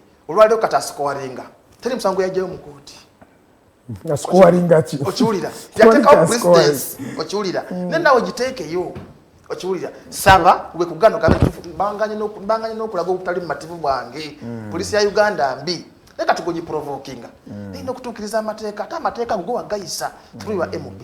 Okay, at just 23 minutes past 8 a.m. we are into I think half an hour to the end of the show. Ladies and gentlemen, thank you so much for keeping it the alternative TikTok. The show is called The Mighty Drive. My name is Karuhanga. I am with an LC3 aspirant from Lukuri. He's also a coordinator of the National Resistance Movement right here in Kampala District. I also have another entrepreneur, journalist and psychologist. She's called Anita Musimenta. Era nzijja ku kifo kya ssentebe w'egombolola. Ng'okatandise mu May. Oh, ninako ssentebe abeera chairman wa NRM. W'egombolola. Wa Makinde West B. Makinde West B. Mulimu Lukuli. Wane waffe. Mulimu Lukuli, Salama, Konge, Lwafu, Uziga ne Machinde tu parish. Yanti ne Konge jyo. Konge eri mu Lukuli. Ya so parish tano beera ssentebe wa sub county. So mu May ngenda kutuuka n'abasajja. Ogudde mu bintu. Ngenda kutuuka n'abasajja. Ogudde mu bintu. Katusabe. Ate kati fakalwa n'ogenda kubanga okawa. Amuna electoral college yeronda. Electoral college. Nabukeera gamba mbu but Otebe you're over accusing us mbu we are appreciating what the government is doing for us. I think what the government is doing and I'm here on behalf of Ugandans to inform you that we are not happy with the government at all. We don't appreciate anything. Rather look forward to overthrowing it. No, nakugamba we don't have democracy, we have democracy. Okay. Era nayongerako mbu don't talk about Kizza Besigye. he is extremely intelligent and knowledgeable. Era nange nagambye nti Besigye mwagala nnyo ebintu bye kyatandika kimaliriza then gwe holding accountable. No, tulina democracy mu Uganda. Nakazibe tulina democracy mu Uganda. Lwaki? Nti democracy mu Uganda gwe tulina naye akyakula. Tulina okukkiriza. Democracy akyakola ki? Akyakula. To some extent I can also agree with you. Omanyi tutunulira mu gundi African countries zonna twalina monarchies whereby we had the rulers nga tebali answerable to anyone else. Bakiwulira kati emyaka gye tumaze nga tutandise okwetaba mu democracy mubeeramu obumulumulu obwo ate kati tulina omulembe olwaleero nti tulina media ekuli awo oli akopa ekiri eri nagala kiteeke wano olwaleero kikole ekitasoboka so tukyakola mu democracy nga tugenda mu maaso so younger generation kiki ekirina okulaba tulina okutunula mistakes no bano ze bakola nkimanyi waliwo mistakes ezikolebwa I agree okiwulira tuzikope naye fe abagenda mu maaso abagenda okukulembera eggwanga mu maaso tujja kuba tukogamba kino kyali bwe kiti kyali kibi tuteekewo kino. But also to some point the government should give space for the democracy to be exercised. The thing is this, Nita, maybe I want to also appreciate what this gentleman is talking about. A democracy does not grow in just one day. Yeah, I know. Abantu jaga bakimanyi ekyo. For United States okutuuka ku ssalya demokrasia gwe baliko ssaawa zino demokrasia asinga mu nsi tukkirize tugaane olaba mbuno ekintu kino bakitandika mu 1800 1776 when they got independence entalo zennyini eziri wano ezaaliwo naye zaali eri ne bafuna ne American Civil War yatambula paka I think 1826 ng'ebaddewo nti kikulaga ki bazze bayiga they set a precedent ne bagamba kati ono kwa bali tebamanyi mbu abantu basobola n'obafuga ebisanja ebisukka mu bibiri bali bamanyira Abraham Lincoln yali abamanyiza nti ne George Washington mbunze ekisanja bibiri ng'avaawo ne balyoka bagwa ku musajja n'abakalakata ebisanja bisatu bina ne bagamba oli abantu abafuga emyaka 2 kati katukole ki katujjewo ebisanja ebyo katubizzeewo bibe bibiri kikwegamba they've come learning from their mistakes but the question is Mr. Otebe are you guys learning from the mistakes you're making? Like the people you are shooting Smaya stray bullets. I don't even know what that stray bullets thing means. Ebintu ebyo byonna ebibaddeyo mwina bye muyiga mumwe tuve mu bali abakulu because now I'm not dealing with their generation. 79% are people my age, your age, her age, Roger's age, and the people who are watching us today. Are there things you are learning even if you are under the leadership of the old school? Mwine bintu yemuyiga ngamugamba naye naffe tutuuka ewago because kati Otebe nkimanyi now you're going in the ranks tujja kutuuka n'ofuuse MP tomanya oyinza okutuuka president oba n'obeerako ne president mwine bye muyiga bemusobola ogamba tujatandikira tulina bye tuyiga manyi Abraham Lincoln yayogera yagamba nti democracy is not the best system to govern the country but it's the better. Yeah, the better system. Then aleka best nagamba better. So fefe nyi tunoku modifying a democracy abere best. Si government msemeta ngabo ogamba nefa abantu nga omuntu. Era se njagala nnyo omuntu avayo nalwanira democracy nachoga nagamba kino kyatambude bulungi. Whatever cost gyataddewo okiwulira nagamba nti kino kitambudde bubi ndose democracy era singa otunuulira nti iPod eno luli nti president bamuteka kuninga nagamba nti ndibamugamba nti prisoners political prisoners bateebwe era twalaba nti NUP yatekayo enamba mu parliament abantu baayo yo yaleta figures nagamba over 600 exaggerating a number the over 600 NUP supporters were arrested and whatever put some in safe custodies bagamba safe houses safe custodies teka kulungi yakafa safe houses nenga sibo mu mateeka by the way bakinyole kintu zizo okubeera mu mateeka n'ebintu bizikola sibya mu mateeka so Chovola wansinga nga United States zitwala safe houses zawe wabweru ettaka lya America gye bakolera ebintu bibakolera nenga kyekirimu tusigala tulubunyiza omuntu tulina mwese katika South Africa tulina ne Zambia mu Africa tebalina kigambo kye bayita prisons bazita rehabilitation centers baba kututeyo so yona tulina okubihiga tubiteeke naffe waffe tubikope fe generation ebekola ki ebeddako nakyo tulina okutunuulira nti democracy sawa fakula president yabana nagamba nedda abantu paleta abantu baye bonna ne bataka abantu bali 13 nimba ne bagamba bala bakyali ne bagamba muleta amanya gaabwe up to now tebana bakola ki tebana kubaleta meaning that waliwo bavayo ne bakola ki government bagibulaka mailinga ne kitaliwo okiwulira so fena democracy tulina okumuzimba fenna nga bannayuganda teme kutunuulira gavumenti ejja kuvaawo bayitaweka mbabule president ajja kuvaawo tabalumya mutwe ajja kuvaawo at the end of the day waliwo transition egenda okukola ki omulala gye okiwulira gwe weeteeketeeke president aba avuddewo zengenda kubeera wa okiwulira ekireese obuzibu mu uganda ebintu biri bwagambye nti poverty ne unemployment olwaleero tutunuulira politics nti wetugenda okufunira sente zekakikubuulire problem eri mu uganda tujja kuweereza tujja kufuna tutunuulira politics nti nokwesimbawo oba nokuwagira gundi edgar oba gundi musementa waalya oba mp nanga ajja kubampa kubanga n'abagamba nti Museveni agende ayinza ogendera and they do the same thing okweteekamu gwe nga gwe weebezaawo otya tunuulira gundi eziriwo development eziriwo amasanyalaze wegale enguudo weziri gusobola okukolawo okyawo batandika sho nembagamba tulina kyetuyiga mu covid lekera okukola omulimu gumu wadde gwa mitwalo 10 teekawo omulala obeere ngaokola ki ngaogazibwa muki mpeezakuita okuyiriba ekibadde kireeta abantu mu bibuga oluusi nti mukyalo teri masanyalaze at least masanyalaze gataza okutuuka mu byalo sinzira eyo gyoli ewaffe busi eyo gye bansala munda eyo masanyalaze gatuuse okiwulira kati tugenda kuddayo ewaffe tukuleetinga egundi emirimu eyo tukole kitambule so bannayuganda ffenna teme kutunuulira politics nga kati gwe mulimu oguliwo okiwulira badde politics accommodating abantu batono nnyo nga bw'okiwulira batono tunuulira ba MPs mu Uganda yonna okiwulira bali mu 500 ate nga abo bali bangi nnyo twetaaga n'okubasalako imagine okitegeera yes kati batono nnyo naye kati mwe abasigadde musigaddewa gwomala kumulonda n'omuteekayo nafuna sala emiliyoni 3 miliyoni ameka n'ate gwe gwalese wano jukira sigweko abamulonze baba nti yawangudde obululu kantwale ekyagundi ekyo nno mukyala w'emityana gwe bajjayo yafuna obuli emitwalo 6 ku district kati gosubidde baagala gyoyise kati gosubidde abantu emitwalo 6 baagala agenda kuba wasente meka buli mwezi gwe tutunuulira so tutube kutunuulira nti ekitwononye ffenna tunuulira politics ng'omulimu oguliwo ogwaninga sente okiwulira naye nga kino okumanya nti nebetulonda bakodo batunuulira famire zaabwe okusooka ate mubuulyawo batuufu bagamba buli omu abo ruhanga abwetitwena buli omu kulwe katonda yali kubaffe ffenna yeseyingi Williams agambye we are not fighting only Museveni but the system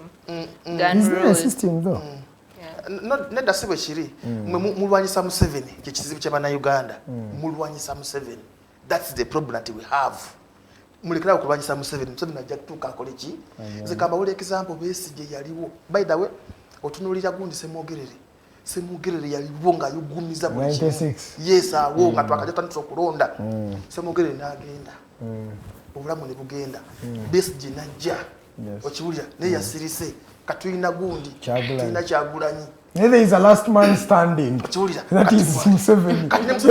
He's a last man standing. Because he has a gun. That's the truth.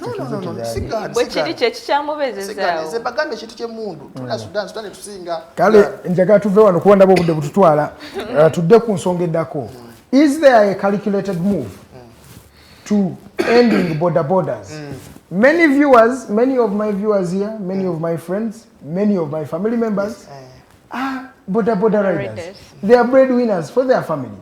But it looks like there is a calculated move to phase out border use in Kampala over in the rest of the country. The whole economy was reopened apart from borders. What case? Musango chi?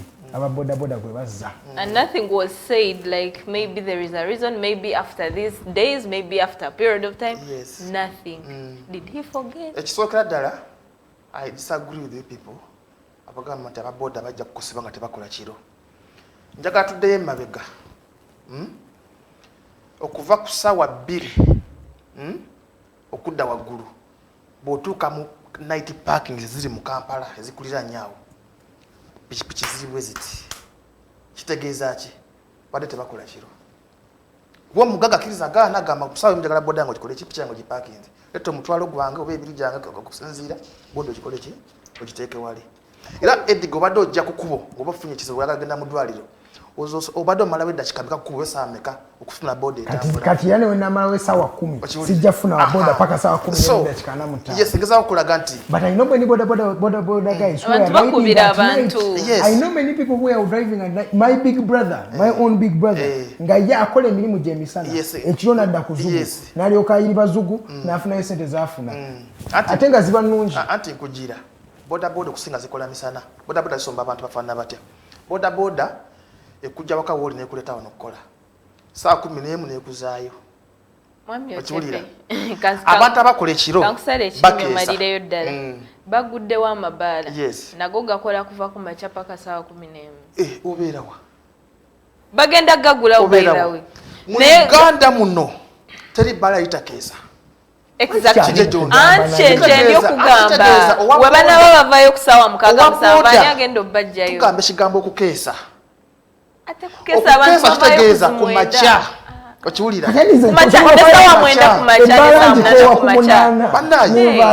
muganya okuyiza statistics zange ndimukujja lwaki babodaboda bakoze ki tebabagyeko kafi yaabwe naye tutunulye emabega bodaboda zibadde zikola okutuuka kusaawa emu saa 2 babagaddewo majority and night parkings beramu ababodaboda okiwulira gwowulidde bayomba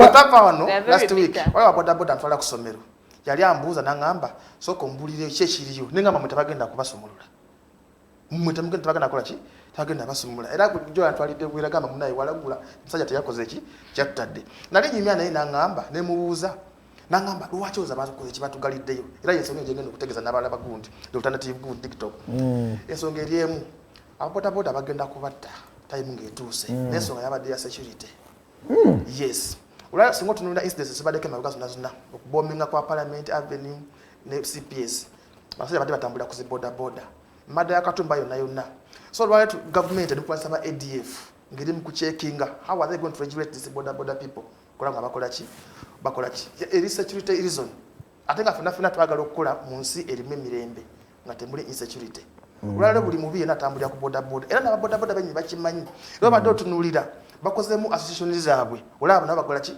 bewagundi zi reflectors kuliko enamba nenamba gundi nagamba omusamaza w'olinnyako pe namba eri emabega kuliko n'erinnya kuliko n'enamba y'essimu bonna bageza okulaba nti bamanyi nti ekiri ewaabwe security ki abantu bayita mu babodaboda ne bakola ki ne babba abantu just awo wansi awo nga gundi kuwolera ku maati awo maati otere wansi nali ntambula nisanga bali mu kubba omusajja neŋŋamba obabbye bodaboda ne bagamba nedda yasse ku musaabaza akasawo nga bali mukubira awo oyo gwe basse waliwo wenalaba ate nga basipona nasanga bali mukuba oyo gwe basse ate kukuba nga abantu bangi naye nga yita wa bodaboda so babadde na babiri by the way so ebyo byonna government egeza kulanga era ku regulating abaana fa bodaboda nga beyita kwa beyita abaana tebajja kunyigira gyemmanyi beyita abaana babodaboda so omulimu gwabwe gulina okutereezebwa bwe mulungi kuba the end of the day ojja kusanga nti singa government you're making a decision for a minority and it's affecting the majority.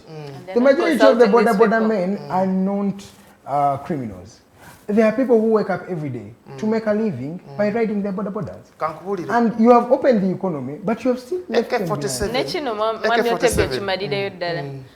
Mulowooza temugenda kuggalira ddala bana babodaboda kubanga bw'oyogera ku butemu neera bangi abatemuddwa emisana ttuku boogamba nti yadde mubasalako bakome ku kafi waabwe era obutemu bujja sigala bweyongerako don't you think mugenda tuuka ku decision egamba nti kati tuzigireko ddala isn't that where we are headed? By the way tulina oku appreciating a pandemic ya COVID-19 tulina ebintu ebituyigiriza okimanyi nti okuva we basaba bodaboda okutambula ekiro ezo criminality zakendeera nakyo nabo nyini bakonfesi nagamba kyo kituufu okiwulira nti olwaliro obubunabona obukolebwa abantu abatiddwa bonna otulina mukera gi family bani ba businessmen tulina kukatumba muwala we nodrive bonabona abadde ku bodaboda ezo otunuulira nabo bennyini ba stakeholders abali mu kintu kino bakimanyi okiwulira singa government zendala esitalumirirwa muntu yandivudde vinegamba mmanyi tubanize bodaboda muki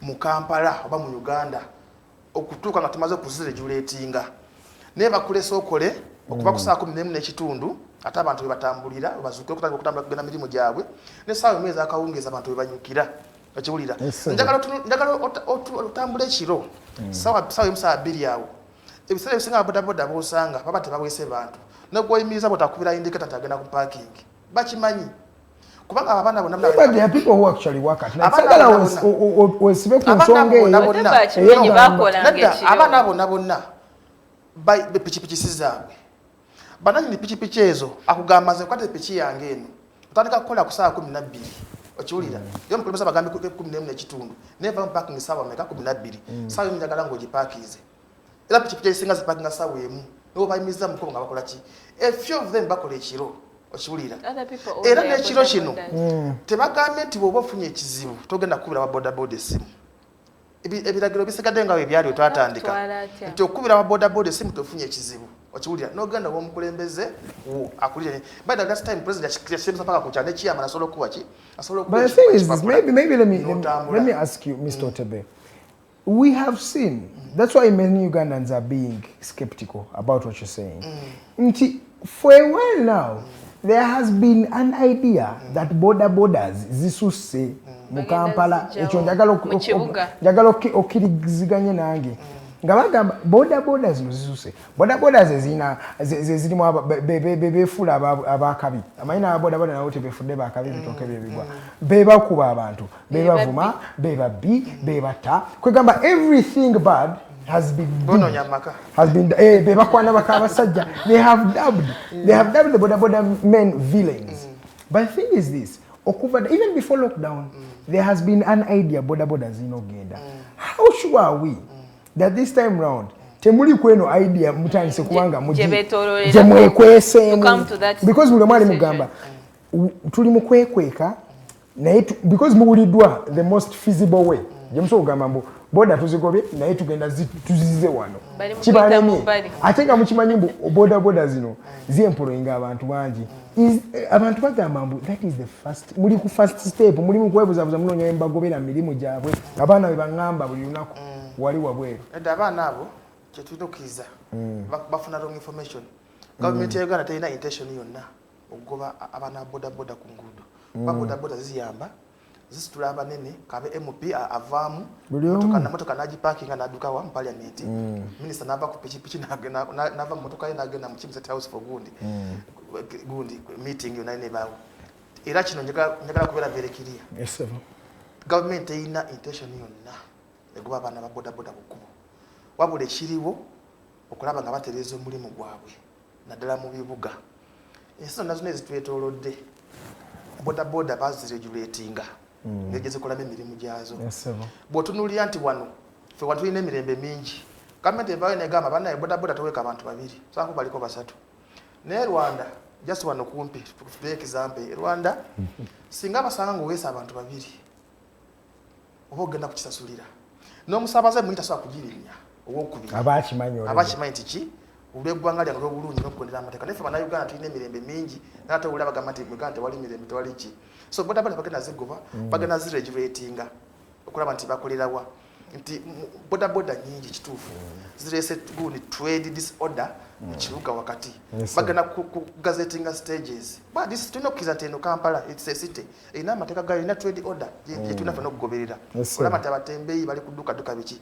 so ne bodaboda zirina okuba ziregulated nti kati olina okuva wano okome wano olw'ekibuga ekikola ki olw'ekibuga ekirungi however nze olumu ngamba singa nalioba ngasobola okubeera gundi decision maker mu nsi muno mu Uganda oba nga tula cabinet oba mu parliament Kampala twandikikyusizza netugijja mu kugifula capital city nefa commercial city okiwulira wakati buli omu addukira Kampala nze webusi yanjagala kujja Kampala simanyi gyova gundi kalwanga ova football agala kujja wano sisango simanyi jaba ona mna tulagala kujja wa takala mujja muka kwanti se capital city mu kimu kisanga no parliament sanga wano buli omu state house mu kimu kiri wano okiwulira so it doubles commercial city ate capital city singa tugabanyamu ngola South Africa wekikola Pretoria Cape Town buli omu nabeerako hati gundi state house eri wano parliament eri Pretoria judiciary ziri wano okiwulira Kampala jja kuba tukola kitu mulongooseza era singa balawmakers batula ne bakola ki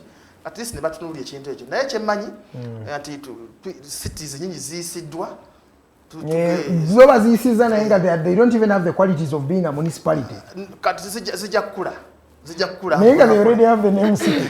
I'm telling you, I have been to the so-called cities in this country. You are right. They are not cities. They are not even municipalities. You are right. Naye kati otunulya ezimu kale tunulya Gulu, Entebbe, Masaka, Mbale, Jinja, at least ezo Arua. Naye kati otunulya Nakasongola, at least kiki entegeeza okulaga. Tulowooza tujja kubeera gundi Kampala ejja kubeera congested, abalanga bageze mu cities ng'ezo bakulaakulane. Mukulu wange Otebe, njagala nsooke nkusaleko ku kirimi. Eddakiika 45 ze zaakawinta ku ssaawa 2 ez'okumakya. Oli ku program The Mighty Drive mu abakatwegattako tubadde n'omwami Prince Otebe Robert okuva mu kibiina ekya National Resistance Movement, ekibiina ekikulembedde lino eggwanga okumala emyaka kati gino giri 36 bwe banaaviira mu buyinza wetunaddamu kulonda okulala bajja kuba bamaze emyaka 40 nanga bali mu buyinza bwa ggwanga lino. Nkasome ku message zammwe katono nnyo ze mubadde musindiko nagambye mu kibi, you should listen to Boda Boda song by Eli Wamala. Nagamba, I am always ono Innocent Ainebyona. I am always tuning in live from Lwengo. Thank you, Innocent. Okubanga otulaba.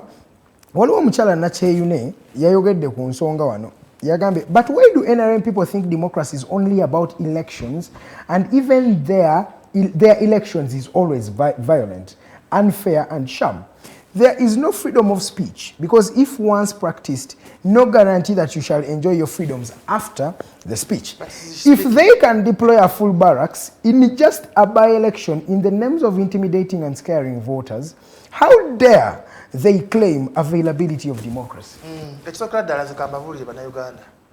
Gwe tojja kwagala kikyo kituukire by force ng'olinyirira eddembe ly'abalala. Ebagamba barakisi yali na Kayunga yaliwa nedda si bwe kyali. Nti ekayunga buli omu gira atunuulidde bw'ati. Opposition yonna nuupu bali batunuulira Kayunga. Twalina gundi electoral areas 900 something, I mean 800 something. Yes, sir. Naye bonna bamanyi bagateeka Kayunga. Lwaki? Nti bo one wali okumpi. Manyi kati opposition okusinga eri muno mu central. Wali okumpi. Tebalina za resources ezisobola okugenda mu byalo gundi yonna yonna. Naye mu kikati waliwo incidents yali emu. Iti nabanyanya wano obujulizi nti President wa NUP ayagala yenkanekane president w'eggwanga naye agende Kayunga ku lunaku olwokubiri nga chairman wa NRM era president w'eggwanga ali mu campaigningira candidate we ate naye campaigningira naye ng'ali security yali yamukola ki yamugamba no jangu 3 days back ekyali mu Arua kitwaga kituuke wa Kayunga ekindi ekyali mu Arua abantu bafiirwa obulamu olw'okuba balina okuprotectinga president oyagala tuyagala president has to be protected because he's the fountain of honor. Yes, ye first person mu ggwanga naye nasigala tubyerabira gwe oyinza okusasulira obulamu bw'okulwekyo okuba protectinga president si mu Uganda mukka so nekyali Kayunga security yatasobola kukkiriza muntu yenna alina kukola ki kuteekawo embeera yonna yonna eyali mu Arua abaganda bagamba nti sekawuka kaali kakulumyeko okalako okola ki okadduka katusooke tugambe nita tusomere messages endala because ndaba obudde bututwala Programs agamba curfew on border should remain because they have to feed hungry policemen. Museveni address. Man, all we need is good policies and service delivery. Nacho inagambye, you talking about electricity being everywhere, but of what importance when it is expensive? No, that expensive electricity. President yavayo no, President yavayo kisinziira waliyo domestic, waliyo institutions, waliyo factors at blah. Tuli naye minister yavayo buli nakyogera. Okutandika ne January this year. Amasanzi gagenda kebbeeyi. In fact, President yabadde avayo ng'ayogera. Ngayombesa umeme ngamba what is umeme? Tagala ba middlemen. Ba middlemen bali substances okubeera waggulu. Ne president yabadde nakyogera tewakyali ba middlemen. Okiwulira? Unit tugenda kugigula ku sente za wansi ku nusu 2. That's your factory. Okiwulira? Nusu 2 ku nusu 3. Atenzo wewaka. Wewaka tugenda kugula ku nusu 5. In fact waliwo ne offer gye bataddewo this January. Nti nusu 2.5 zogenda soko ekintu zogenda soko kola ki okugula. Nusu 2.5 gwe wewaka. Yes, but nakuza amasanyalaze jo. Yes, jo. Nenze sabira. Tumana kiteka mu nkola ne president yapule nakyogera ne minister. So amasanyalaze galina omugaso galina omugaso naye gabbeeyi katuddukemu mukulu wange Otebe tusome ono gambe Brooke abaana Brooke Williams njagala leero okwebazaako ensuso olaba sina kubaako nga yasinga okukomentinga. Brooke Williams is a gentleman who has watched us from last year to this particular year. Thank you. Thank you. It's not very many people that you find who are committed. And we're also committing to serving you and bringing you the right information. And sometime we should actually host you here because you have a lot of ideas that I think the world should actually listen to. So thank you so much, Brooke Williams. Si Brooke Williams here, Kanache Ine Rita, Nabuli Omalaba. Thank you so much. No man to muhimbi senchimanyi kuoli. Now we wave at Brooke Williams unzikiza ku Monday janja mugula data wa 15. Monday ja Brooke Williams omukulu agambe kakutekemu ka data ke 15 sikanji na era keeko. Ojafune namba yo wano Monday ja data wokulaba omukulu agenda okubanga mukuteekamu. Onagambye Brooke, don't talk about elections, please. Onagambye we are not fighting only Museveni, but the system, the gun rule. Nagamba, we have people like NUP Chibalama was picked from his house since 2018 up to now. His whereabouts unknown. Onagambye General Katumba Wamala's daughter died because of stray bullets, right? Ateka tiyotandise kudda alasebo. Onagambye surely we shall overcome. Our resilience will ultimately smash the tyranny. Yes, you still have a long way to go, bro. Onagambye haha sciences ategeeza chi mbu science teacher, oh God, by arresting intern doctors. Good comments nyingi nabo bude bututwala kantindigwa. Mukuru wange Otebe wetuli. Let's wait and see if electricity will be cheap. Ateka tutuli. I like people who talk about this thing. Era ne yebaza mbu our data is here. Ululu akubya akalulu ako ke kalulu akabana abafrika Ugandans. Thank you so much for everybody who has watched us today. It has been an insightful discussion. Maybe quick one. Sibula abakulabye nenita na yasibule tuyoke tubenga tuva wano. Bana emngeri yenjawulo njagala kwebaza mwenna abatako data wamwe so tukobera ndala kusho ya feno yokumacha enuje nnyo anebaza bonamona abachaza management njebaza nnyo at least ti enere mutuli banji atabogezi banji atabogero bulungi at least ne mutya kamera ne munnokolayo neze ne mulachi gwata tya kamera bogerereyo yes ndaka kwategeza abazadde twekwate mu bulungi ne mu bubi tuzaba nafe ku masomero nekira nti guno mwaka mupya bana Uganda mwenna mbasaba omwaka gwa kukola buli mukulembeze woli na dini ngotaso kuwulira enjiri abasiraamu kutubaje muba nsoma tugamba abantu bagende bakole government ene nteekateeka nyingi parish mode jja emyoga jijja bwe kyonna ky'omanyi government etadde okufuna ssente ekirungi zino gunde zazze eno program za government eziriwo tewaliyo nnyo gunde nyingi babuyita bukwakulizo okujjayo ssente bukwakulizo butono nnyo obuliwo tugobere sente ezo nawulidde ne president ngamba gunigiza Islamic banking adagamba nti abasiraamu bali mu complaininga nti oba oli awo nti ettemu n'obuyekera wakibuyitiridde abasiraamu balekeddwa nnyo ebbali president n'akitangaaza n'agamba nti waki bayita riba mu busiraamu nti weewola ssente n'ozaayo amagoba tekikirizibwa so Islamic banking weri sawa nagenda kutandika naffe basiraamu tugende tujeeze ssente teriko magoba abasigala tugende eno tukole guno mwaka gwa kukola bagala nnyo mwe bali eddala tusigale nga mwagira NRM kuba yepatte ennungi. Okay. Anita Musimenta nje sabo osibule ku bakulabye olunaku olwaleero. Well, abatulabye mwenna, today is the third day of the year 2022. I hope the set resolutions will be achieved. Thank you so much for watching us. We have a lot more for you in stock here at the Alternative Digitalk. And we hope for the best this year. I hope it becomes the best year to each and everyone. Thank you all for always following and watching us. See you. Okay. Thank you so much for everybody who has watched us. Omukulu Otebe ayogedde ku kintu ky'okukola mu nsi muno. When you don't work, there is no way God is going to bless nga tokoze. Nti ne obo enjala ekuluma olina okusituka ne weefumbira emmere. Oba n'ofuluma n'ogenda n'ogigula okubanga osobola okukuta. So kyembadde mbasaba nammwe okukola nange enkyongeddeko banaye tugende tukole tulabe engeri gye tusobola okkulaakulanyamu obulamu bwaffe n'eggwanga lino. Mbeebaziza nnyo mwenna abatulabye olunaku olwaleero buli wamu omutulabiddemu abakomenti nze mwenna kya ssanyu nnyo okubanga mubaddeko n'olunaku lw'enkyalira tukomawo okuggyako leero hotline show gy'eri ku ssaawa emu ez'akawungeezi paka ssaawa 3 egenda kubeerawo omukulu Tiff abeerawo wano era wetunyumyamu mukumbozi tulaba engeri gye tusobola okubuildinga discussion oba okukulaakulanya lino eggwanga ne political spectrum buli kimu. So thank you so much for our viewers n'abo abakoze naffe olunaku olwaleero. Rogers tuli ahabwe, thank you. Teddy Tenjo, thank you. Jeremiah Muchibi, thank you. Arnold Mukose Anthony, thank you. Mukulu Otebe webale n'omukyala Anita Musimenta, mwena mwebale. Till next time, I'll see you tomorrow same time same session 7 a.m. tubeera wano ku page The Alternative Uganda tukyabaweereza 222 tubongera birungi byerere. Mwebale nnyo, musibe mulungi, mweraba.